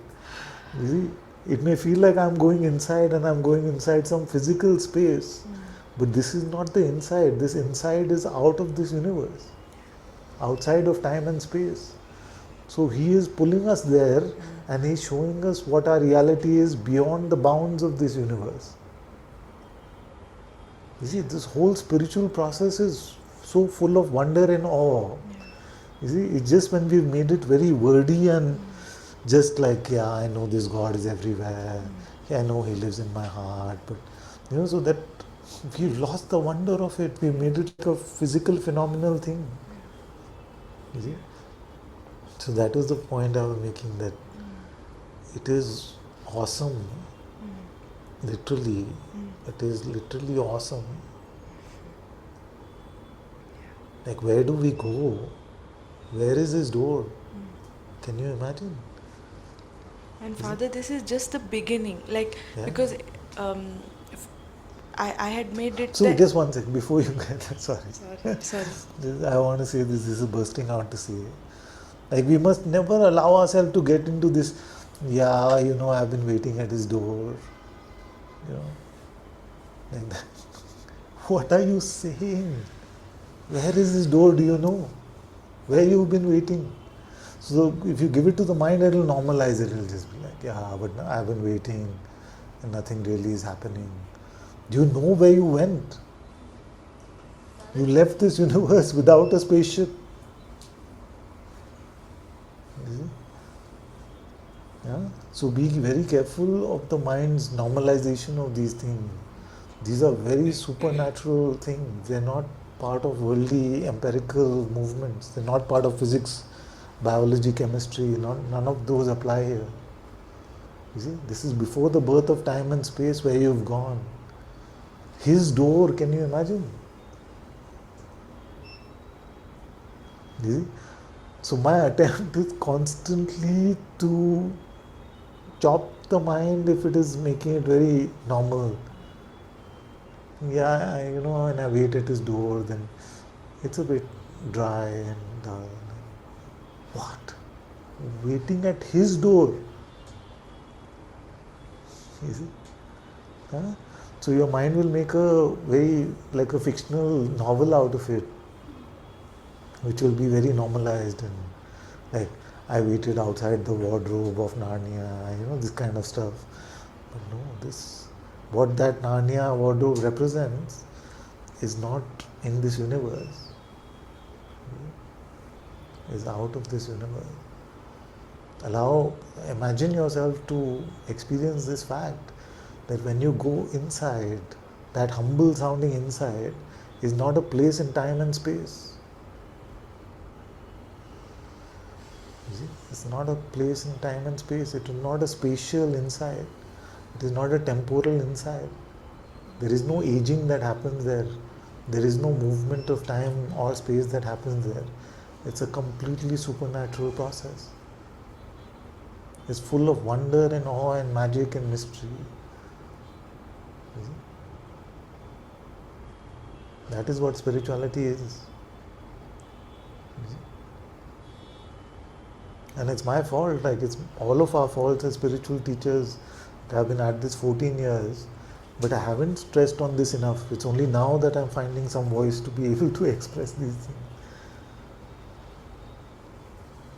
See, sorry, No, I'm sorry. this was all bursting out. I'm sorry. No? I interrupted. No, not at all. Father, that देवाची द्वारी उभा क्षण भरी तेने मुक्तिचारी साधी एल्यानो.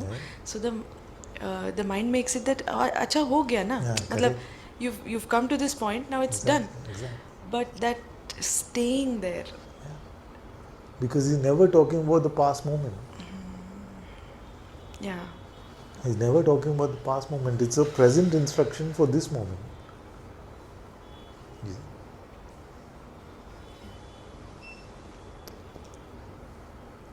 So these are very stunning, extraordinary things. I wish that God also had presented me with a voice and a body and a sort of temperament to be able to really express this in the way it deserves to be expressed. You see, but this timid, foolish man has been given this project. So I try more and more to express the awe of this. Father, that it's just the beginning, no? Like that's what makes it so beautiful. Exactly. Because the mind makes it so like, okay, now you've reached this point, now it's done. It makes it so dry and stale, but to see that coming to the door is just the beginning. Exactly. And this is all I can do. See, we will never scale the mountain that is God. We will never be able to take one step also. So it should always feel like a beginning.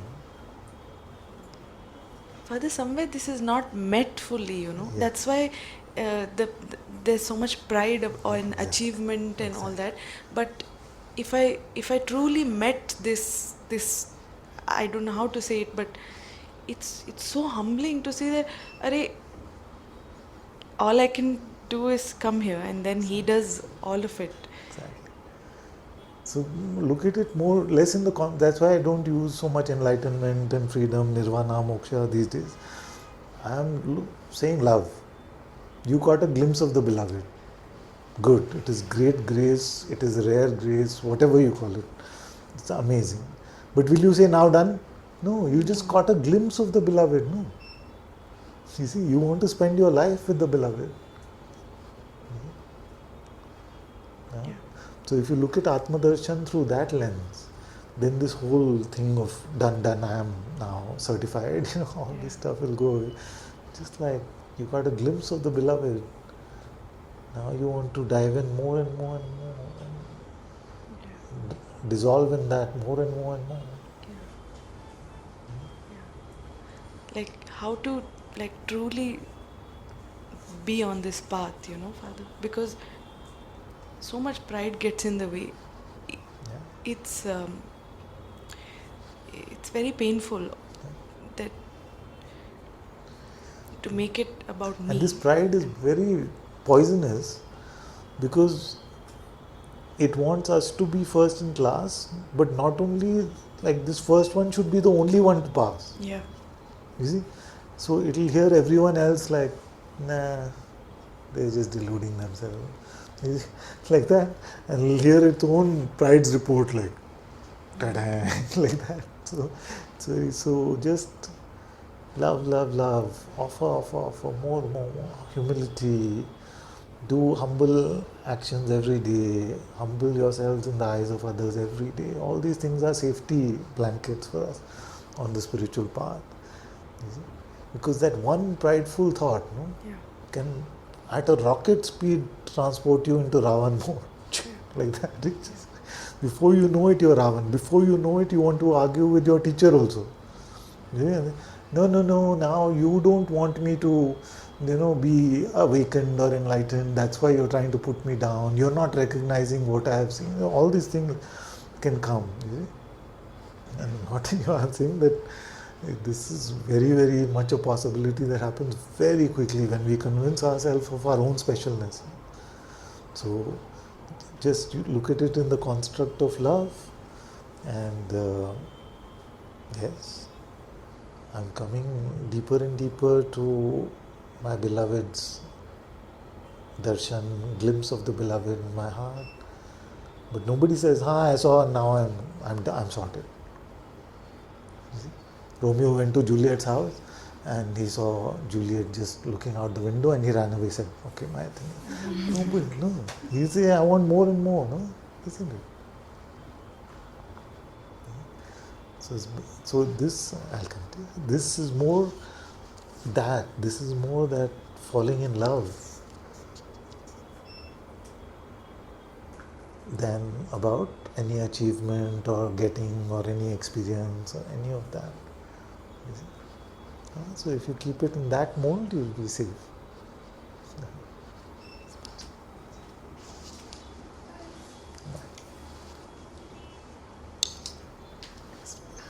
Some of the reflections I wanted to tell you. One thing is that when I am listening to you, my mind is also getting crowded in terms of arguing with you. Yes. That is one thing I also am enjoying it. So I am not putting sincere efforts to stop it. It's all right. I am understanding that too, but and there is one more thing. I actually wanted to ask you for some days. I didn't come, but I was so Atma Darshan and getting a glimpse of your deity. So how were these two like similar? Because like a religious philosophy that I am acquainted with, that says that sadhana is like manifesting and transforming yourself as becoming one like your deity. Yes. So and when I am processing with self-inquiry, the first question, like you have been discussing with Ishana, So as can we go question, because I'll forget can we go question by question? So what is the first one was, what is the similarity between coming to Atma Darshan and coming to the recognition of your deity? Yes? All good? Good, good.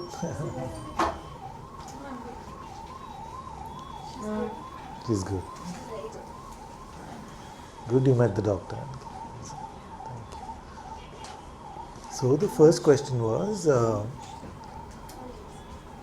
what is the distinction or similarity between when we talk about Atma Darshan in Satsang versus where you say you'll meet Durga or you'll meet Ramji or you'll meet Krishna? Kali. Or Kali, yes. So what would be the distinction? There will be no distinction. What we call coming to Atma Darshan is the same as coming to the meeting with Kali, coming to the meeting with Ram, coming to the meeting with Krishna. Now what may happen in the Atma Darshan, if you have a special Isht deity that you have a particular love for, then you may feel like in the outpouring of the Atma, you're getting darshan of that deity. In the outpouring, just like, so if you're not, like what will happen there? You will find a lot of love, you'll find a lot of light, you'll find a lot of bliss, you'll find a lot of peace. All these we call the outpouring. You see? Now if you have a particular love for Kali, then you will feel, when you come to the light of Atma, you will also see in that holy light a vision which is different from a hallucination, a holy vision of Kali blessing you or whatever your heart truly desires to see. So if somebody loves Kali as a mother, they'll see her as a mother. If they see her as the destroyer of suffering or evil, they'll see her as that. Whichever aspect we are attracted to truly, that is what we'll see. So for example, with the Krishna, if somebody loves baby Krishna, you may see baby Krishna. Same for Jesus. If somebody loves Jesus, then they may see Jesus in the manger being born. So, in the kindness, love, and mercy of the Atma within, as one of the outpouring, you may see these holy visions as well. So that's how. So that's the first one. What is the second one? Why I am struggling with this is that um, how my personality is or how I conduct myself. Uh, if I have to associate it, maybe I should have been inclined to a more softer deity. But my inclination is towards a more intense and a more dramatic. Um, yeah. That is why I understand that why this duplicacy. Like Don't worry. yeah. It's like we may feel like on paper that our perfect relationship is of this variety, but we end up being resonating and being attracted to and falling in love with a different variety. So some of these things are deeper than what we can fathom and deeper than. So we don't know what led to your love for Kali, but whatever led to it is auspicious. And auspicious and yet maybe never something that we can understand conceptually. First, if we can agree on this small thing, which is that our ability to construct concept and to give truth value to them is very limited compared to the realms that we are talking about. You see, then it will make the spiritual process a lot simpler. The ability to construct concepts and to give truth value to them is just a tiny aspect of our existence in our mind intellect, isn't it? So that's a very small part. The spiritual project is a much higher, much subtler, much more beyond all of these projects. So the best we can do with these constructs is to point, just to point in that direction, but it will never be able to capture. You see, like why you fall in love with Kali, who can tell you? Like no concept can define it for you. You see, nothing can explain it to you. You cannot do any personality charting and say my ish should be this one or this one based on these tests, psychological tests or something like that. You cannot do that because those are much tinier realms than what is happening in your spiritual work. Although Jyotika and Riya may not like what I'm saying because both are in the psychological realm. You see, so that is the first thing. So why I'm telling you this is don't strain yourself too much in trying to understand why it's a certain way. If you're falling in love with Kali, then that is great news. Yes, about the psychological inquiry part that you have mentioned, I also wonder like many times that why do I feel so obsessed that she will come and she will cut me off and she will punish me and then some blessing will come. Why do I feel so fascinated about this suffering part or like longing to be to receive pain from her? Like is it a like It sounds positive like thing? something like some conditioning that got picked up along the way somewhere. Okay. Don't worry, only her form may seem that scary. There are attributes to her which is that she is no holds barred in the way that she's not going to wait around slowly for things to resolve and things like that. So those are, so okay, first should I make one statement clear? God makes himself available to be loved the way we want to love God. You see? Now all these aspects that we are calling Ram, Krishna, Kali, Jesus, all of that is because we uh, make ourselves available to love him in that way. You see? So then he plays that part in his kindness and mercy, but it's still one God. You see? So if you're invoking Kali or invoking Ramji, you're not invoking a different God. It's like God saying, okay, how does this child want to meet me? You see? How does this child want to meet me? So he comes in that way. You see? So these attributes, all of these things we say to give us more color in the picture so that we can love more wholeheartedly. But that it does not mean that God is forced himself into those boxes of constructs. You see? You with me somewhere? So I started imagining. No, don't worry. So it's good.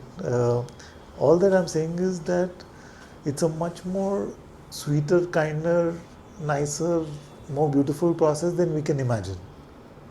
You see? So if you imagine, like what I've told you is the general attributes of how people worship Kali.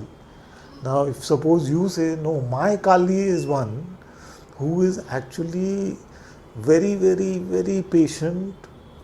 She has the patience of Ramji and she has the naughtiness of Krishna, and her outer expression is like Kali, you see, like that. Then she will meet you in exactly that way. It all depends on what you can handle and what you want to handle. Like in which way do you want to meet God truly in your heart? Then that God makes himself available to us in that way. I already fallen in love with her rebellious Yeah. thing. Then Like that's how you'll she meet her. dancing with her kharg and Yeah. in the darkness. Yeah. No problem. It's all very good. Nothing what you can take your God to be your way to love God can be will ever go wrong for you. Actually, I have been reading the Dasha Mahavidya mythology Okay. about it, and it was emphasizing that the iconography that is that the seers they have not imagined. Yeah. I don't know the better word for it. So, The iconography is the way to meditate the yes. deity. She is not reflecting that she is very patient and all. Yes. Yes, because you already loving that rebellious one. No? She I don't feel the, rebellion and patience go very well together. yeah, in for I don't want to argue that way, No, but no. thing is that in her particular mythological part, it says that she comes and she cuts from the aspects and parts that is not actually benefiting in the devotee's Yes. spiritual progress. Yes. Then she leaves. Yes. Yeah. It's very good. uh, but my problem is, why are you leaving? Then stay, Why you? why are you leaving? You are cutting it off and then you are leaving. Why are you leaving?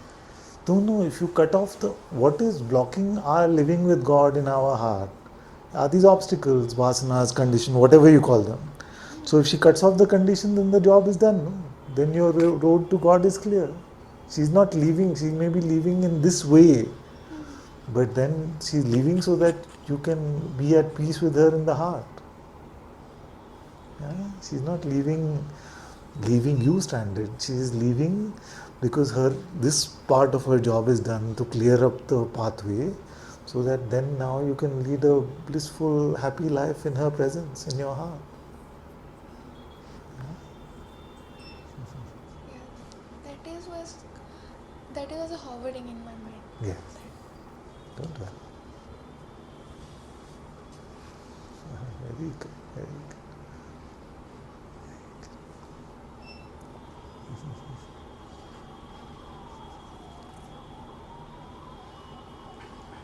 good. Good.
I was feeling that, and then something switched to.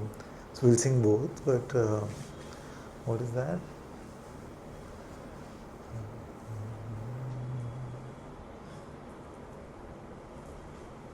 Divine Mother, my Divine Mother, Divine Mother, my Divine Mother.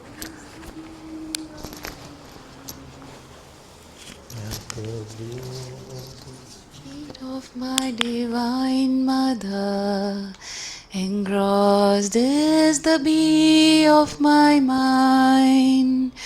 On the blue lotus feet of my Divine Mother, Divine Mother, my Divine Mother, Divine Mother, my Divine Mother, Divine Mother, my Divine Mother, Divine Mother, my Divine Mother, engrossed is the bee of my mind.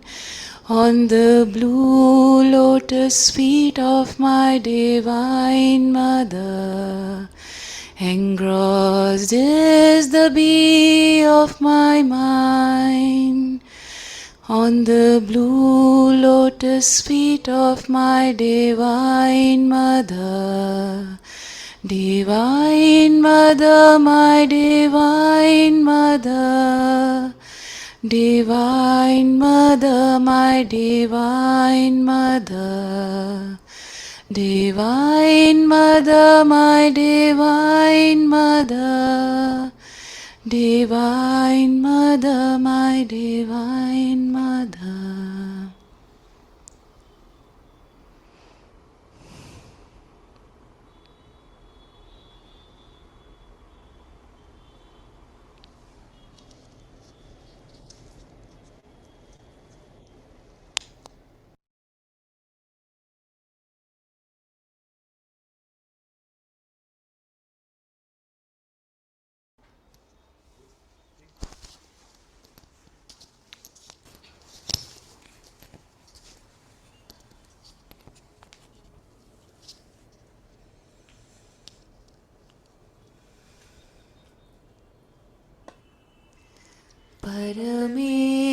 Parameshwari Jaya Durga, Jagadishwari Jagadamba, Parameshwari Jaya Durga, Jagadishwari Jagadamba. He Mata Vishwamohini Devi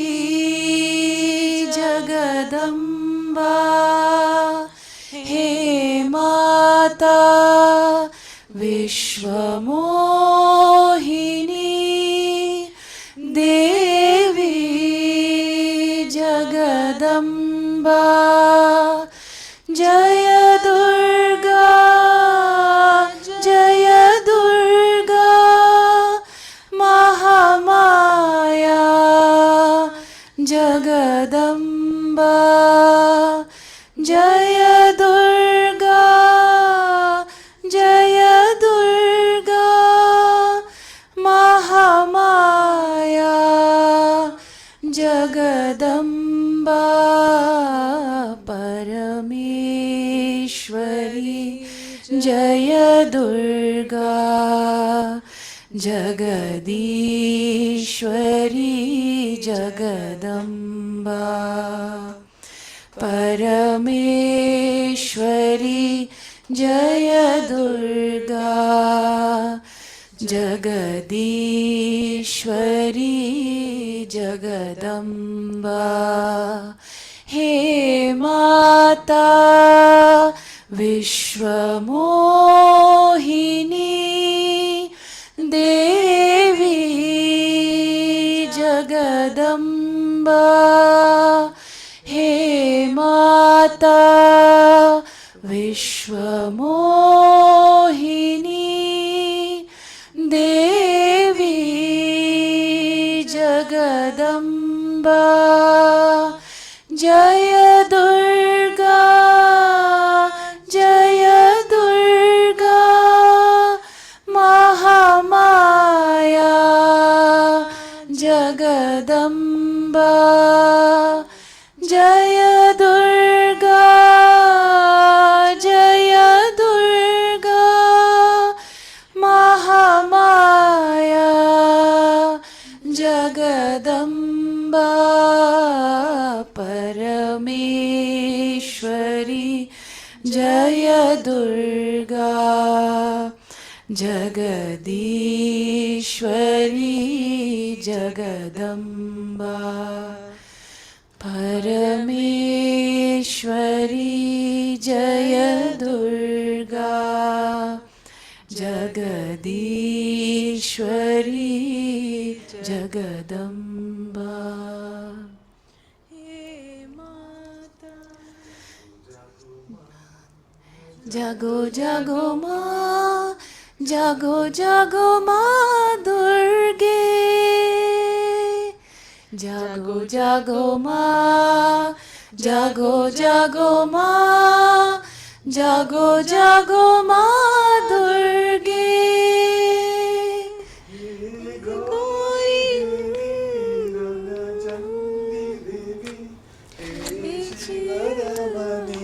जागो माँ हे गौरी देवी रणचंडी देवी हे शिवरमणि जागो माँ हे शिवरमणि जागो माँ हे शिवरमणि जागो माँ हे जागो जगदो धारिणी माँ जागो जगदो धारिणी माँ जागो जागो माँ जागो जागो माँ जागो जागो माँ जननी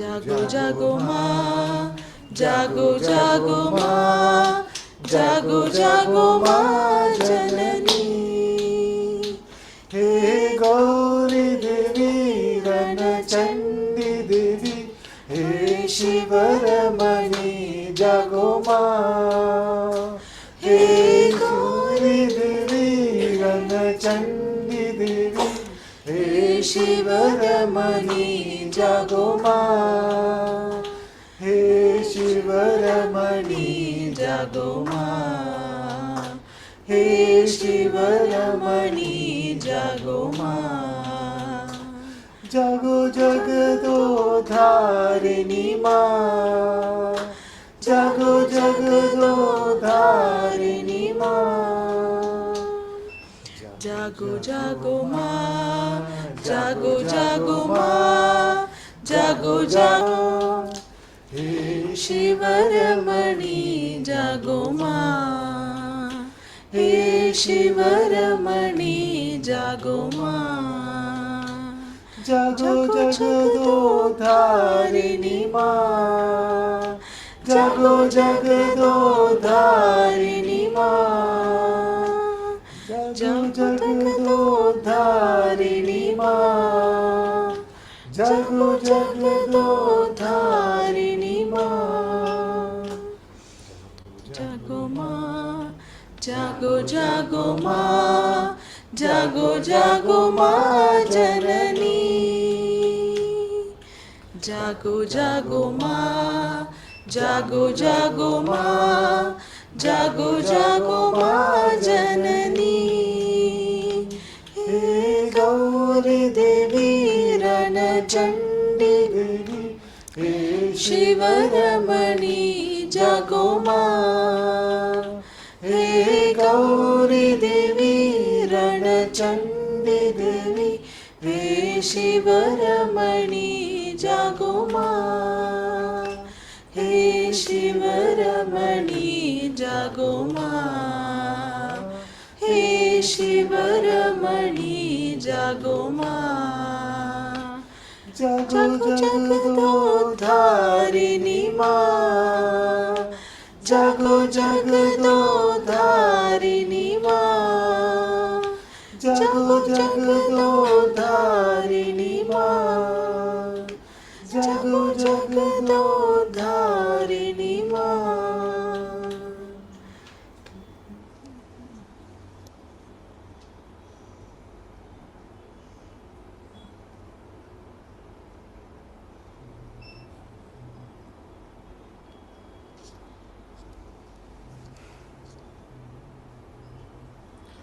काली कपालिनी मां, काली कपालिनी मां, जगदोधारिणि मां, जगदोधारिणि मां, काली कपालिनी मां, काली कपालिनी मां, जगदोधारिणि मां, जगदोधारिणि मां, काली कपालिनी मां, काली कपालिनी मां, जगदोधारिणि मां, जगदोधारिणि मां, काली कपालिनी मां,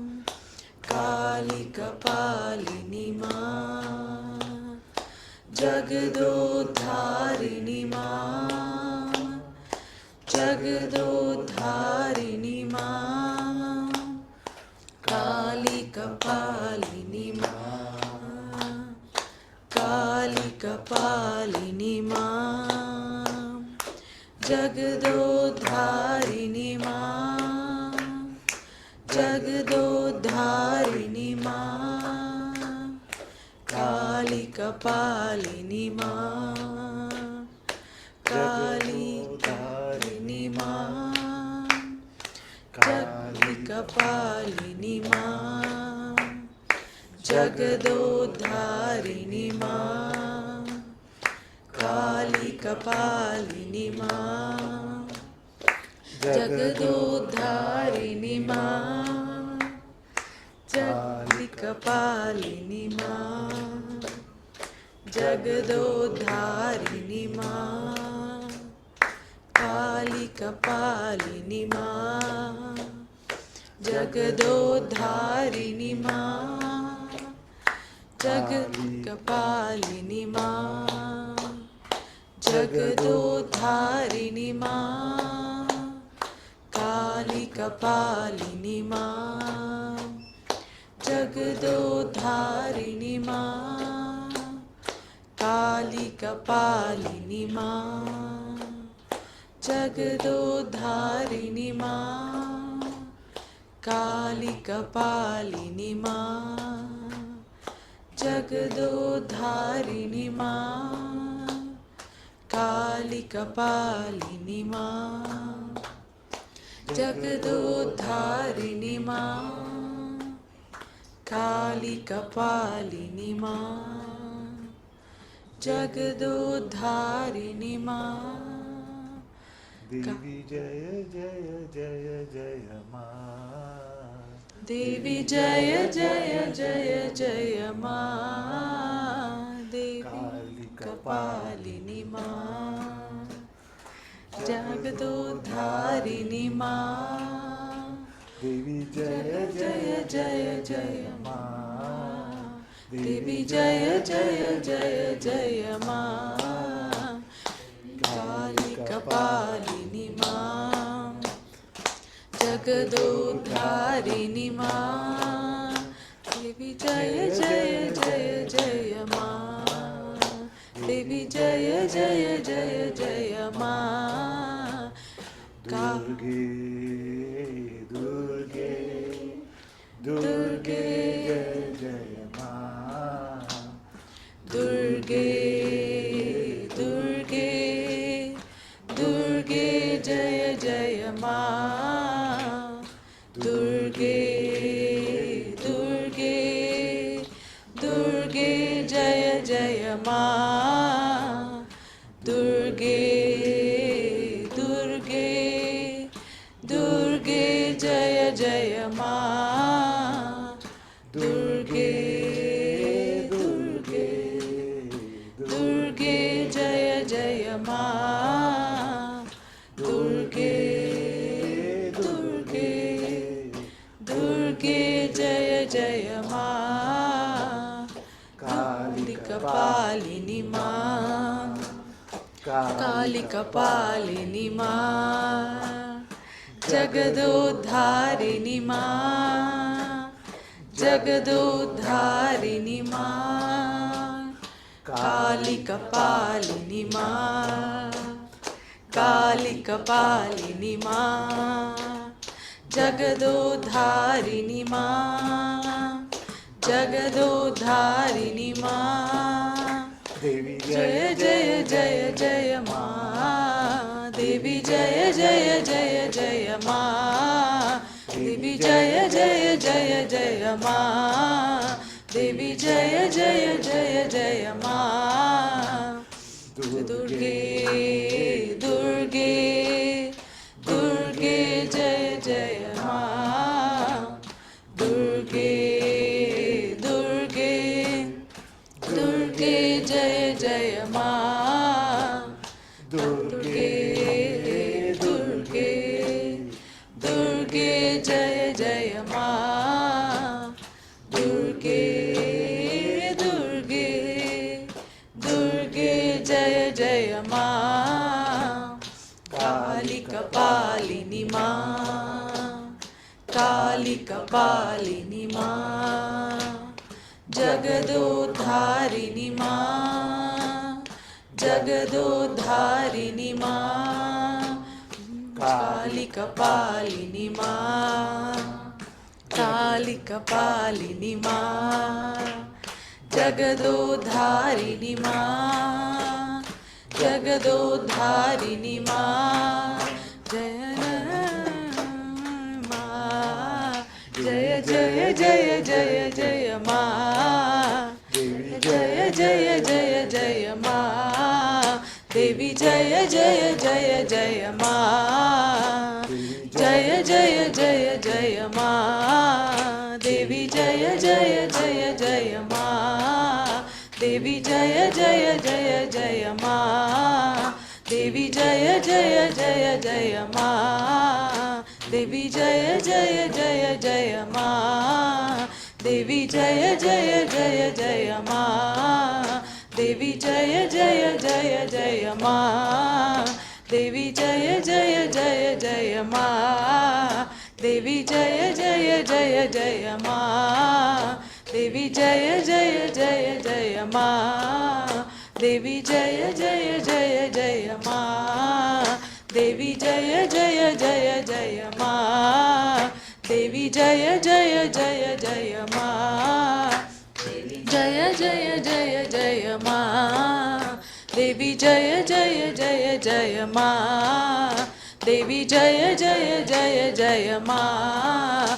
Devi Jaya Jaya Jaya Jaya Ma. Devi Jaya Jaya Jaya Jaya Ma. Devi Jaya Jaya Jaya Jaya Ma. Devi Jaya Jaya Jaya Jaya Ma. Devi Jaya Jaya Jaya Jaya Ma. Devi Jaya Jaya Jaya Jaya Ma. Devi Jaya Jaya Jaya Jaya Ma. Devi Jaya Jaya Jaya Jaya Ma. Devi Jaya Jaya Jaya Jaya Ma. Devi Jaya Jaya Jaya Jaya Ma. Devi Jaya Jaya Jaya Jaya Ma. Devi Jaya Jaya Jaya Jaya Ma. Devi Jaya Jaya Jaya Jaya Ma. Devi Jaya Jaya Jaya Jaya Ma. Devi Jaya Jaya Jaya Jaya Ma. Hey Durge, Durge Jaya Jaya Ma. Durge, Durge, Durge Jaya Jaya Ma. Durge, Durge, Durge Jaya Jaya Ma.